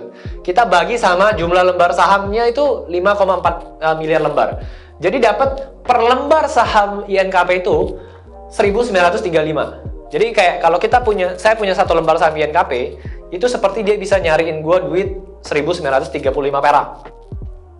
Oke, simpel ya. Jadi gue punya satu lembar saham INKP, dia bisa nyariin gue duit 1935 perak. Imagine nih ya, bayangkan di harga saat ini ya, ini ketika gue analisa 11 Agustus 2022, harga saham INKP itu 7.725. Nah, jadi gue beli aset di harga 7.725, punya kemampuan ngasilin 1.935. Ya, ngerti ya, paham ya? Jadi gue beli ini, satu aset ini, harganya 7.725. Dia bisa ngasilin duit ke gue tuh 1.935. Artinya, 1.935 dibagi 7.725 kali 100, itu 25% pengembaliannya. Yaitu kayak, gue punya aset nih, dia bisa ngasilin 25% per tahun. Hebat nggak ini perusahaan? Hebat. Kenapa? Karena kalau kita deposito ke bank, sekarang itu dikasih 3,5%, 4%. Tapi gue beli perusahaan ini, dia itu kayak bisa ngasilin 25% setahun buat gue. Nah, itu pemikiran labanya. Nah, dari sini sebenarnya muncul istilah yang mungkin banyak orang bilang PER ya, Price to Earning Ratio. Price to Earning Ratio ini maksudnya bahasa buminya itu, kalau kita investasi, ya. Terus kita keluarin kan 7.725 kita investasi. Terus investasi itu kita biarin aja dia ngasilin misalnya 1.935 buat kita. Kan dapat 3,99 kali kan, itu artinya 4 kali. 4 kali itu artinya 4 tahun kita baru balik modal. Dengan laba yang perusahaan itu mampu hasilkan. Itu maksudnya price to earning ratio. Jadi semakin kecil PER ini, semakin murah artinya perusahaan itu ya. Biasanya orang bilang di bawah 7 kali.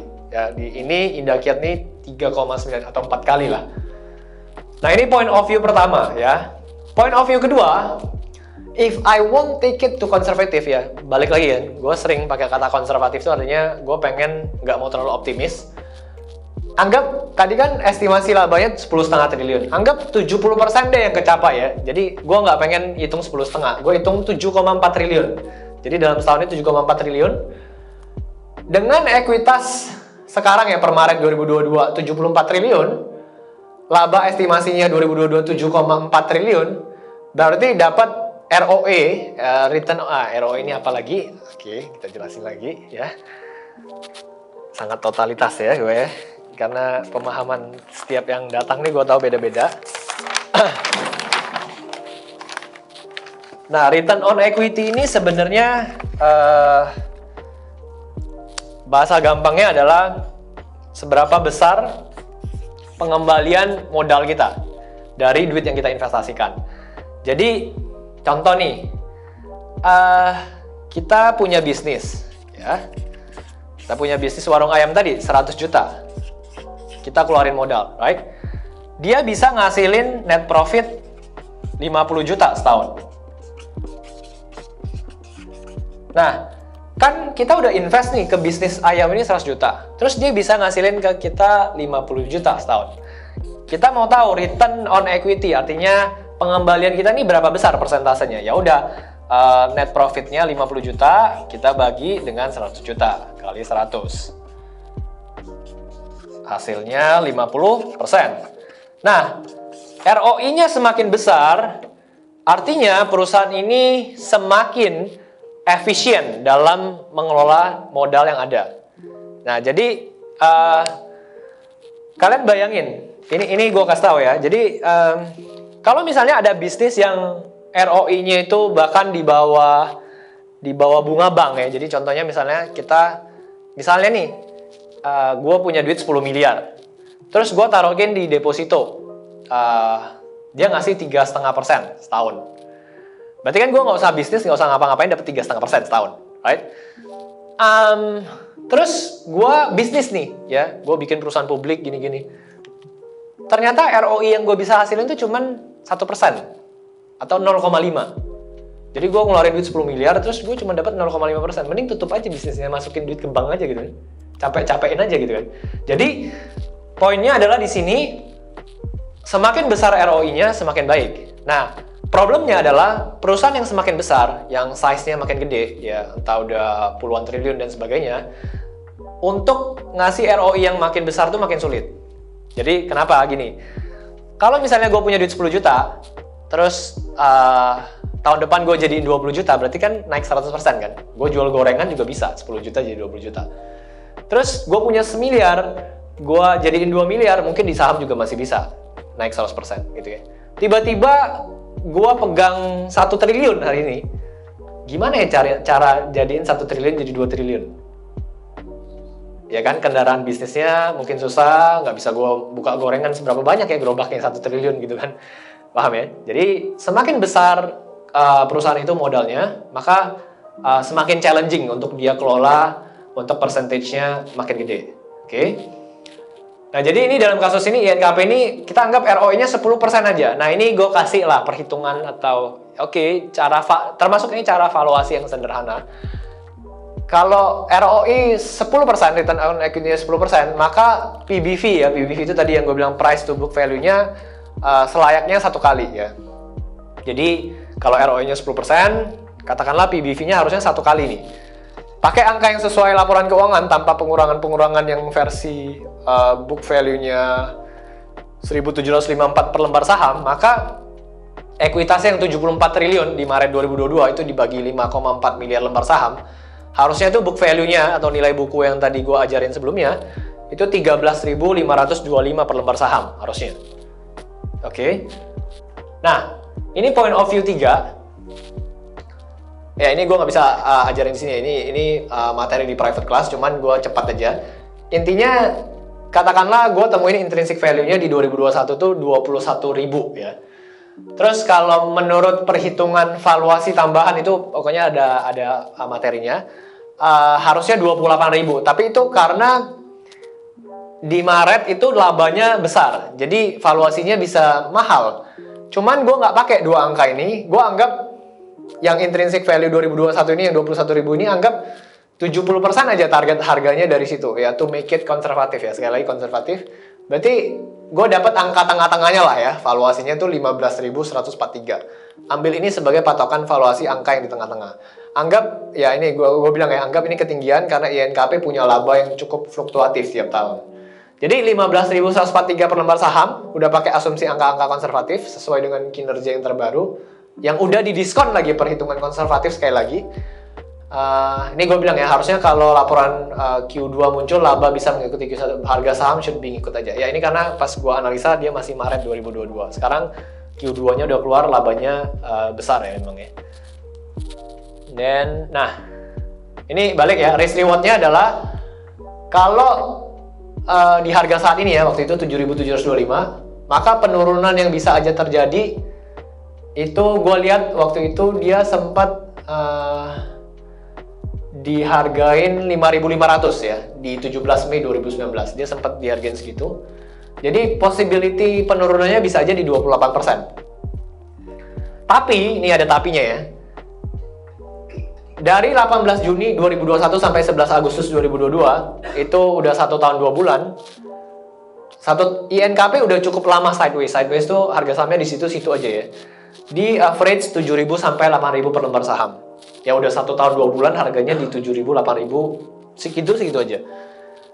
It's a good sign, dan even IHSG udah di era 7.160 waktu itu gue bilang, saham ini juga belum kemana-mana. Jadi ini another tips lagi. Jadi gue ketika beli saham yang menurut gue bagus dan under value, gue biasanya akan seneng ketika sahamnya lagi sideways. Jadi sahamnya lagi di situ-situ aja, udah cukup. Biasanya di atas 6 bulan itu jauh lebih baik.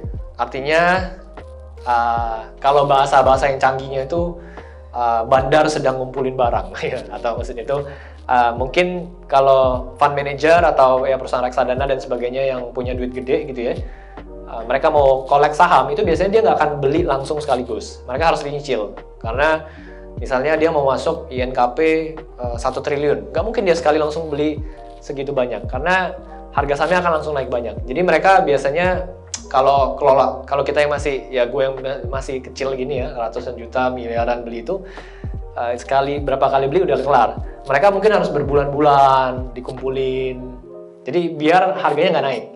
Nah, dalam INKP ini udah 1 tahun 2 bulan, harganya udah di 7.000, 8.000 di situ-situ aja.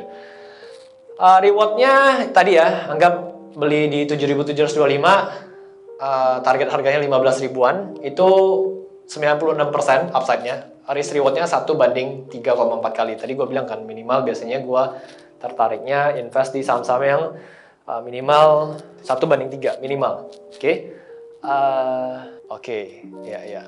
Oke, ini masuk Q&A session. Mungkin kalau teman-teman ada yang mau nanya dari study case itu atau di luar itu juga boleh.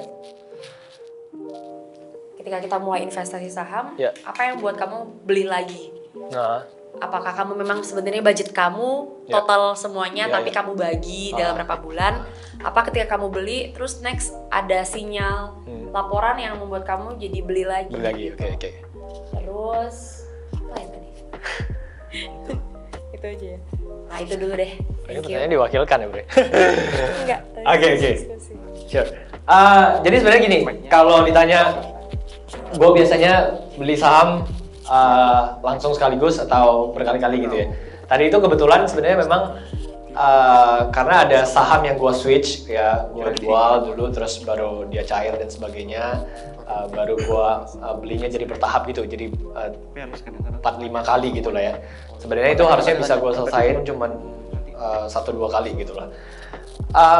Oke, tapi short story-nya adalah begini. setiap kali gue beli saham, kebanyakan itu paling banyak tuh gue cicil 2 kali aja. Ya jadi misalnya nih, kalau gue beli saham ini teorinya seperti ini ya. Kalau kalian punya dana misalnya berapa ya, anggap 100 juta misalnya ya. Nah, kalau kalian mau beli saham A, itu gue ada tulis di buku dan sebagainya, itu minimal kan masuknya 10%. Berarti 10 juta ya. Kalau di bawah itu berarti kalian tidak cukup pede dengan saham itu. Jadi nggak usah masuk sama sekali mendingan. Nah, kalau kalian sangat confident sekali dengan saham itu gue biasa bisa masuk mungkin di atas 30% dari total dana yang gue punya ya. Nah, kalian bisa maksimal ya baginya 2 kali aja sih. Jadi misalnya pertama beli 15%, berarti kan masuk tadi 15 juta ya, kalau misalnya 100 juta total dana kalian. Nah, setelah kalian masuk 15 juta kan udah masuk 15%. Ada 2 hal yang mungkin terjadi. Yang pertama, saham itu turun. Ya, saham itu turun, jadi kalian bisa ada kesempatan untuk beli lagi dengan dana cash yang mungkin kalian, oh gue mau masuk di sini 25% deh, berarti masih bisa masuk 10% lagi. Atau yang kedua, nggak berapa lama dia langsung terbang banyak, jadi misalnya naik 30%, 40% gitu ya. Jadi harga rata-rata kalian udah naik banyak kan, jadi kalian nggak bisa beli lagi. Kalau gue biasanya jarang beli yang harganya udah naik banyak. Jadi kalian harus mengikhlaskan dana kalian yang masuk ke saham A itu cuma 15%. Jadi ada plus minus antara kalian cicil 2 kali ataupun kalian langsung sudah sangat confident sekali masukin aja sekaligus semuanya. Cuman ya tadi, kalau kalian sekaligus langsung masukin semuanya, misalnya oh gue mau masukin 25%, gue masukin 25 juta langsung. Tapi ada kemungkinan sahamnya turun, berarti kalian sudah, oh tapi budget gue udah 25% nih di sini. Nggak bisa masuk lagi. Berarti kalian harus merelakan, wah dia sempat turun 5%, 10%, tapi gue nggak bisa beli lagi nih karena udah mentok dari alokasi yang gue itu. Ya kalian harus relakan itu juga. Jadi sebenarnya di saham tuh there is no one perfect strategy. Yang ada tuh hanya menurut gue, intinya di saham tuh gimana kita minimize the downside ya, alias keamanan modal kita seperti Ben Graham bilang, terus maximize the upside. Jadi nggak ada yang namanya satu perfect strategy. Oh kita masuk sekali ya, kalau benar dia naik langsung, ya kita untung lumayan. Misalnya kayak BES, setelah gue masuk 1,4 M, dia kayaknya nggak turun di bawah itu lagi. Langsung naik, habis itu ya turun dikit, tapi dia nggak pernah turun di bawah 120 lagi. Tapi gue termasuk sekali beli sebenarnya, cuman 5-6 kali transaksi yang beda hari aja, termasuk sekali beli sebenarnya. Nah jadi kayak gitu, kalau misalnya contoh kalian masukin itu, udah masukin, terus habis itu sudah masukin di 120 perak, dia naik ke 140, wah gue baru masukin setengah. Nah gimana? Nah kalau dalam kasus gue itu, yang best tuh gue ceritanya gue langsung masukin semua, yang gue mau alokasin ke situ. Kebetulan dia langsung, nggak lama dalam 4 bulan, floating profitnya 50%. Kebetulan. Nah itu kan nggak ada yang bisa tahu. Ya kalau ternyata setelah gue beli dia malah turun dulu, bisa aja. Dan dalam kasus Indakiat pas gue beli juga sebulanan gue hold dia naik 20%-an. Kebetulan lagi gitu. Ya, banyak kali kebetulan nih. Cuman ya gitulah. Kan tadi kita ada bicara soal INKP. Ya. Dan rupanya tadi setelah dilihat, perusahaannya termasuk utangnya besar. Ya. 2016 gini sampai sekarang masih bertumbuh. Ya. Apakah kalau kita mau menganalisis perusahaan yang sama, yang mungkin hutangnya lumayan besar, apakah kita bisa melihat, kalau di tahun-tahun sebelumnya bisa lewat, mungkin ke depannya bisa lewat, atau selama utangnya turun dan itu naik, itu termasuk oke untuk perusahaan yang hutang-hutangnya besar. Misalnya kalau mau analisis perusahaan yang hutangnya besar, bagaimana cara melihat? Oke, good. Thank you. Oke. Nah, jadi gini, memang kita balik ya, hutang besar atau apa itu kita harus lihat bisnis modelnya ya. Jadi yang nanti gue akan ajarin di private class bahwa ketika kita investasi saham, kita harus lihat bisnis modelnya itu, artinya ini perusahaan gimana cara ngasilin profit gitu ya. Jadi kalau tipenya si Indakiat ini itu tuh bisnis modelnya tuh dia harus terus perbesar pabrik, beli mesin dan sebagainya. Jadi memang type of bisnisnya itu butuh heavy capital atau butuh modal yang besar. Jadi kalau dia mau ngasilin generate duit atau income yang lebih besar, dia harus perluas pabrik, dia artinya harus nambah utang lagi. type of businessnya seperti itu. Nah, beda sama bisnis model yang katakanlah apa ya? Contoh kayak Unilever. Kalau kalian lihat itu perusahaan ekuitasnya cuma 6 triliun, tapi setahun dia bisa ngasilin 6 triliun. Jadi modal bersihnya cuma 6 triliun, profitnya bisa 100%, 6 triliun juga. Jadi dia nggak perlu apa ya istilahnya jualan sabun atau apa dan kawan-kawannya itu ya udah kayak gitu aja gitu loh. Dia tidak perlu menambah, dia punya bahkan sudah mentok dia jualannya. Nah jadi kita harus lihat kayak type of bisnisnya seperti apa, terus lihat apakah ini perusahaan contoh kayak Indakiat nih, kenapa cukup kita bisa confident untuk bisa invest ke dia walaupun hutangnya dari 2016 tadi gue bilang 20,5 triliun, sekarang 2021 jadi 33 triliun kalau nggak salah tadi, karena selain hutangnya bertambah, ekuitasnya atau modal bersihnya ikut nambah hampir 2 kali lipat. Berarti memang perusahaannya itu juga ngasilin laba. Kalau nggak, ekuitasnya nggak mungkin nambah. Karena ekuitas itu komponennya tuh dari income-nya berapa, terus dia bagi dividen berapa, terus saldo laba yang ditahannya berapa. Itu akan nambahin ekuitasnya, modal bersihnya. Jadi kita harus lihat itu. Kalau misalnya perusahaan yang utangnya terus tambah, tapi modalnya malah makin turun, nah itu masalah. Itu masalah. Ya, atau perusahaan-perusahaan yang kalau kalian lihat ada ya hutangnya gede banget, bunganya gede, tapi revenue atau pendapatannya kecil. Itu masalah. Jadi utangnya makin gede, jualannya kagak seberapa, mau bayar bunganya berapa gitu loh. Nah, itu juga masalah nanti kalau kalian masuk ke company-company kayak gitu. Apalagi di zaman di periode sekarang ketika kita mau masuk saham, harus cukup berhati-hati. Karena salah-salah perusahaan itu kena suspend atau pilot dan sebagainya, duit kita bisa hilang 100% gitu ya. Jadi bukan semua perusahaan yang itu opportunity juga gitu. Cukup menjawab? Oke, thank you. Oke, ada lagi? Oh ya, tadi kan ada soal risk sama rewardnya. Kalau sekarang kan patokannya 2 tahun lalu ada pandemi jadi ada rendahnya. Tapi biasanya patokan berapa tahun sih untuk lihat harga terendahnya? Paling itu aja sih. Sip. Nah, ya karena kemarin sempat ada pandemi, jadi kita sempat melalui IHSG itu sempat di 3.900-an ya, sempat di tahun 2020. Jadi kita ada patokan, kalau market bisa turun sampai segini, harga saham-saham bisa turun serendah itu. Nah, tapi kalau misalnya katakanlah udah lewat cukup lama ya, mungkin I think patokannya di 3-5 tahun juga bisa sih. Jadi 3-5 tahun kita lihat itu saham atau itu perusahaan pernah turunnya seberapa sih. Itu bisa jadi patokan kita, dia bisa muncul harga terendahnya di situ. Karena 3-5 tahun itu udah cukup kayak satu siklus bisnis lah. Jadi bisa jadi patokan kita bahwa harga terendahnya dia bisa aja ke situ. Coba Vanessa. Iya.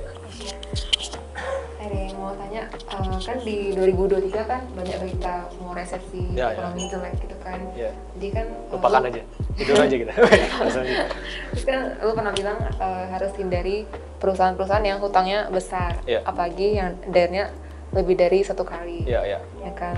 Terus kan di NKP sama BES kan perusahaan yang selalu harus nambah modal. Iya. Jadi aman nggak kalau di masa-masa sekarang kita invest? Oke, good, thank you.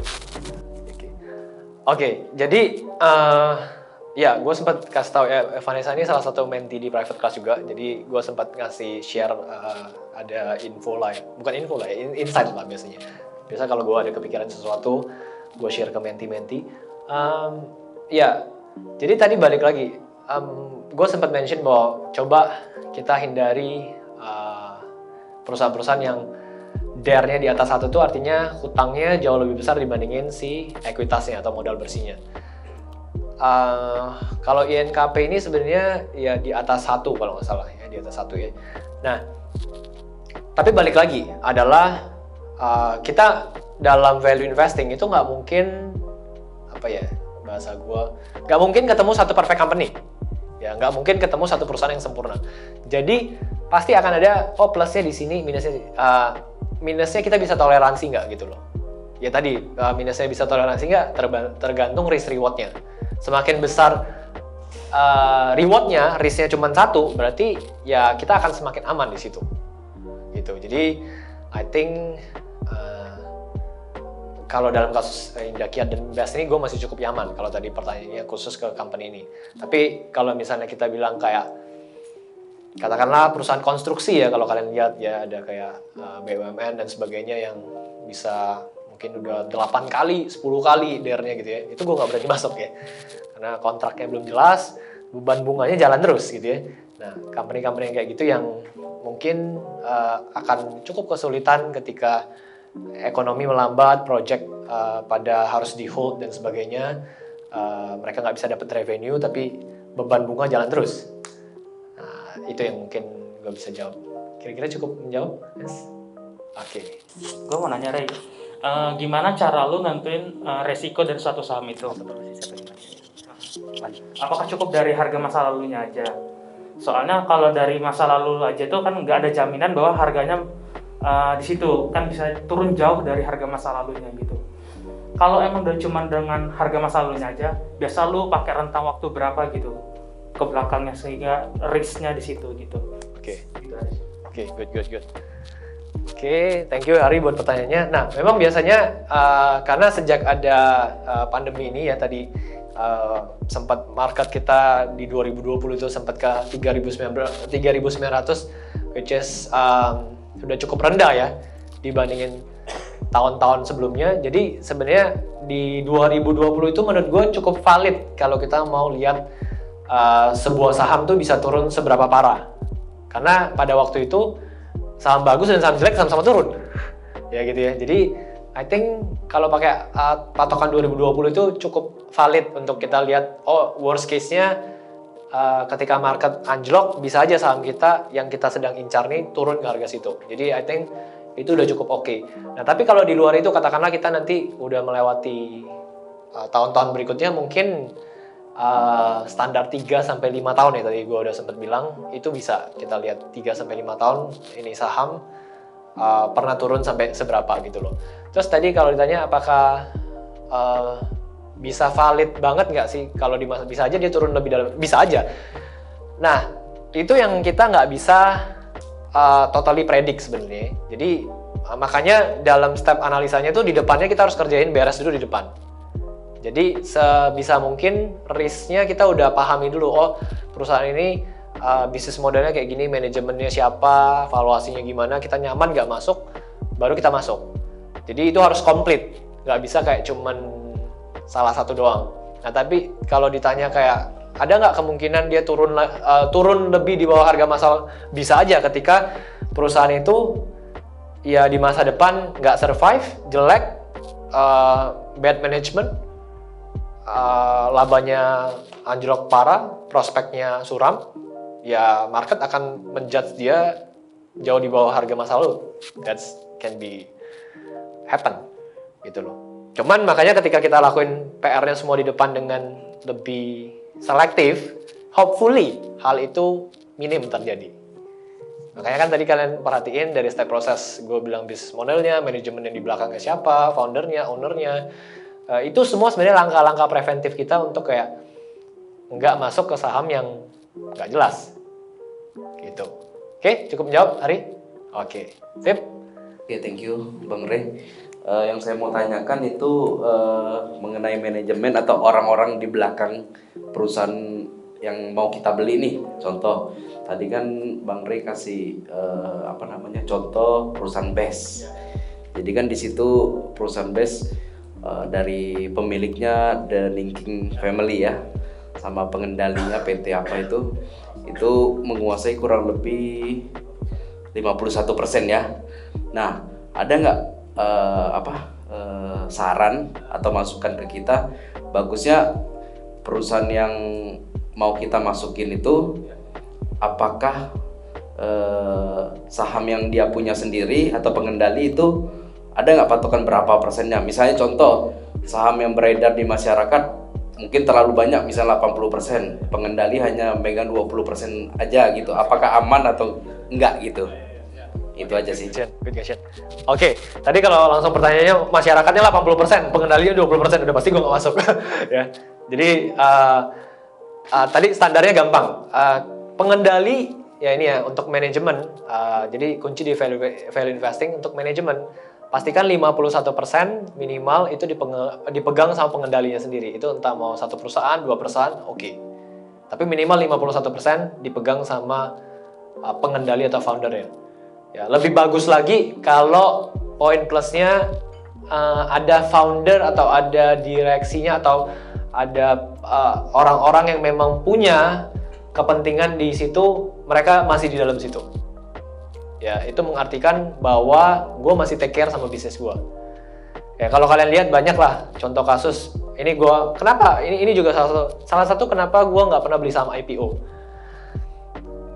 Banyak kasus saham IPO yang baru 3 tahun tiba-tiba ada satu company ya, kalian search aja ya, HKMU kalau nggak salah ya, 99% tuh masyarakat yang pegang. Padahal baru IPO, I think 3 tahun, 4 tahun. Kemana foundernya? Sahamnya 50 perak sekarang. Terus ada banyak lah saham-saham yang lain yang baru IPO yang, karena gue mau kasih tahu memang jeleknya di pasar saham hari ini, ada banyak orang yang IPO itu cuman mau dapat duit secara cepat aja. Jadi misal nih, kalau gue niatnya gue nggak ada niat bisnis, gue cuman pengen dapat ratusan miliar aja dalam waktu singkat.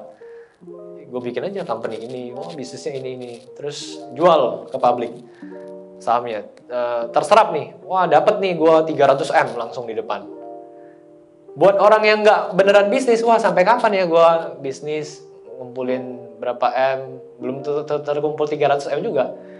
Tapi pas gue IPO, langsung dapat duit di depan. Habis itu sahamnya mau mati ke 50 perak, urusan lu. Kan lu yang beli, risiko investasi gitu kan. Nah, that's why gue sangat cukup menghindari. Minimal perusahaan yang gue mungkin mulai boleh analisa, mungkin dia udah IPO minimal 5 tahun lah. Di bawah itu, I never buy that. Jadi itu udah salah satu screening yang paling sederhana. Karena ketika dia baru IPO, gue belum tahu ini orang niat mau bisnis atau dia mau dapat duit secara legal gitu loh ke kantong dia. I never think about that. Gitu. Gue no idea. Karena gue nggak bisa ngehilangin risk itu, maka lebih baik gue tidak menyentuh saham IPO. Walaupun bisa aja habis dia IPO dia naik. Kalian lihat aja, kenapa orang yang beli saham IPO kalau dia pas ikutan IPO dia dapatnya sahamnya dikit, sahamnya naik. Dia mau beli 1 miliar nih, ternyata cuma dapat jatahnya 10 juta. Naik gitu, men. Tapi saham-saham yang dia ikut IPO beli 1 miliar, dapat 1 miliar, habis IPO turun. Ya, karena ada mekanismenya lah, ya itu just another things lah di saham ya. Cuman ya untuk kalau kita yang mau jadi investor yang bener dan lurus dan nggak perlu ngelewatin hal-hal yang bodoh, nggak perlu itu ya, just never buy it. Oke, gimana? Ada lagi? Soal INKP ini, kenapa Ray pilih INKP nggak pilih Tekim ya? Kan maksudnya saudaraan gitu ya. Terus kayaknya bulan belakangan ini kan kayak Pak Lokehong kan masuk saham DLD yang Intiland itu, perusahaan rugi dan pengendalinya juga kecil itunya ya, persentasenya kecil. Nah, Ray apa pernah coba analisa juga kenapa Pak Lokehong bisa masuk ke sana dan pendapat Ray seperti apa? Juga saham-sahamnya MNC Group itu kan biasanya rata-rata banyak yang under value.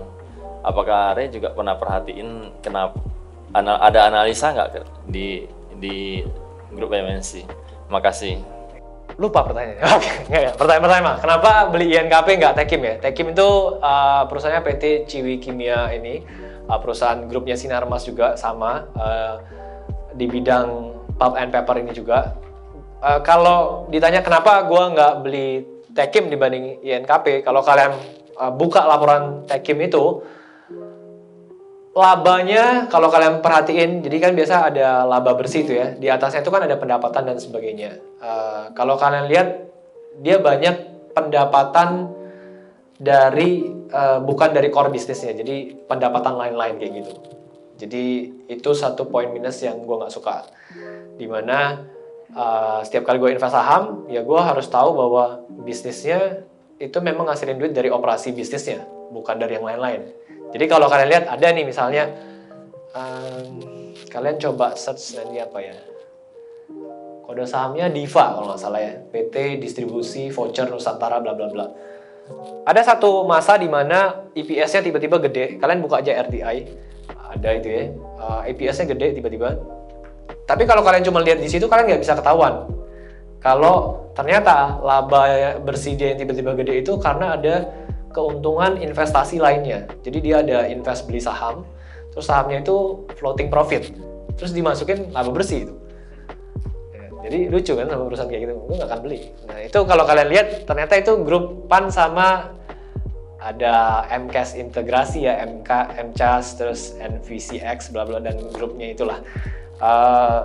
Dan setelah gue lihat, saham-sahamnya pada nggak jelas lah gitu lah. And then ya tadi itu satu, terus yang kedua, soal Pak Loh Keng Hong masuk ke Intiland ya, deal itu. Gue sempat analisa, but I don't find any interesting thing di company itu. Cuman ya makanya ya balik lagi, gue nggak menyalahkan bahwa wah Pak Loh Keng Hong lebih benar atau enggak, tapi buktinya dia sudah jadi triliuner, gue belum gitu ya. Ya karena dia sudah 32 tahun ya investasi, gue masih jauh lah. Dan mungkin jadi setiap value investor tuh nanti pada akhirnya akan ada style masing-masing. Style masing-masing tuh apalagi nih di posisi Pak Loh mungkin ada hal-hal yang tidak bisa dilihat secara publik lah ya bahasanya. Jadi kayak mungkin beliau untuk dapat akses ke manajemen dan sebagainya itu jauh ini berkorelasi juga ke dia kenapa masuk ke BMTR, di MNC dan sebagainya itu. Ya ada privilege lah mungkin yang publik nggak bisa dapat itulah. Ya dalam artian ya kita cuma dapat cerita akhirnya. Oh, Pak Loh Keng Hong masuk di sini 5% gitu. But you never know behind the door apa yang terjadi. Nah, cuman pada akhirnya kita nggak bilang bahwa Pak Loh masuk di sana. Terus kita lihat saham itu kayaknya nggak ada yang menarik, kenapa dia pilih? Ya mungkin ada another reason aja yang kita nggak tahu gitu. Jadi kalau yang tadi kasusnya deal Intiland itu gue pernah analisa, cuman I don't find any interesting in that stock, jadi I skip gitulah. Jadi itu yang kedua, jadi gue nggak bisa ngasih tahu reasonnya apa. Mungkin harus ketemu Pak Loh, Pak kenapa Bapak masuk Intiland ini? Ya gitu ya. Terus yang ketiga, ya paling standarnya dia akan bilang ya karena valuasinya murah dan sebagainya. Gitu.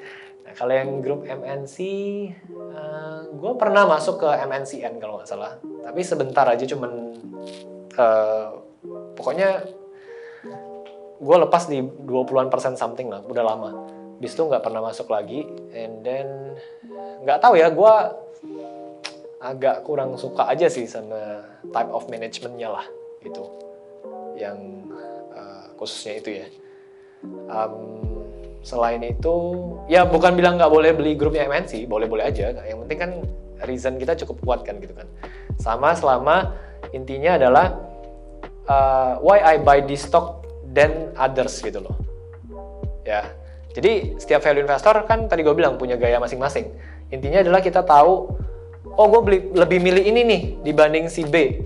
Tapi selama reason kamu, data dan fakta kamu ngerasa confidence, terus nggak ada masalah dengan yang lain. Gue bahkan dengan menti-menti yang ikut di private class gue, kadang saham mereka juga beda-beda. Tapi mereka know the reason, mereka bisa untung juga. Waktu itu gue pernah, ada satu murid gue, jadi waktu itu masih batubara belum naik sekarang. Jadi waktu itu gue analisa Elsa, PT Eldosa sama Adaro Energy. Elsa sama ITMG, Indo Tambang, itu perusahaan batubara ya. Waktu itu Elsa masih di 200-an perak, si ITMG ini di 8 ribuan. I really remember that. Habis itu, singkat cerita, gue akhirnya memutuskan masuk di Elsa.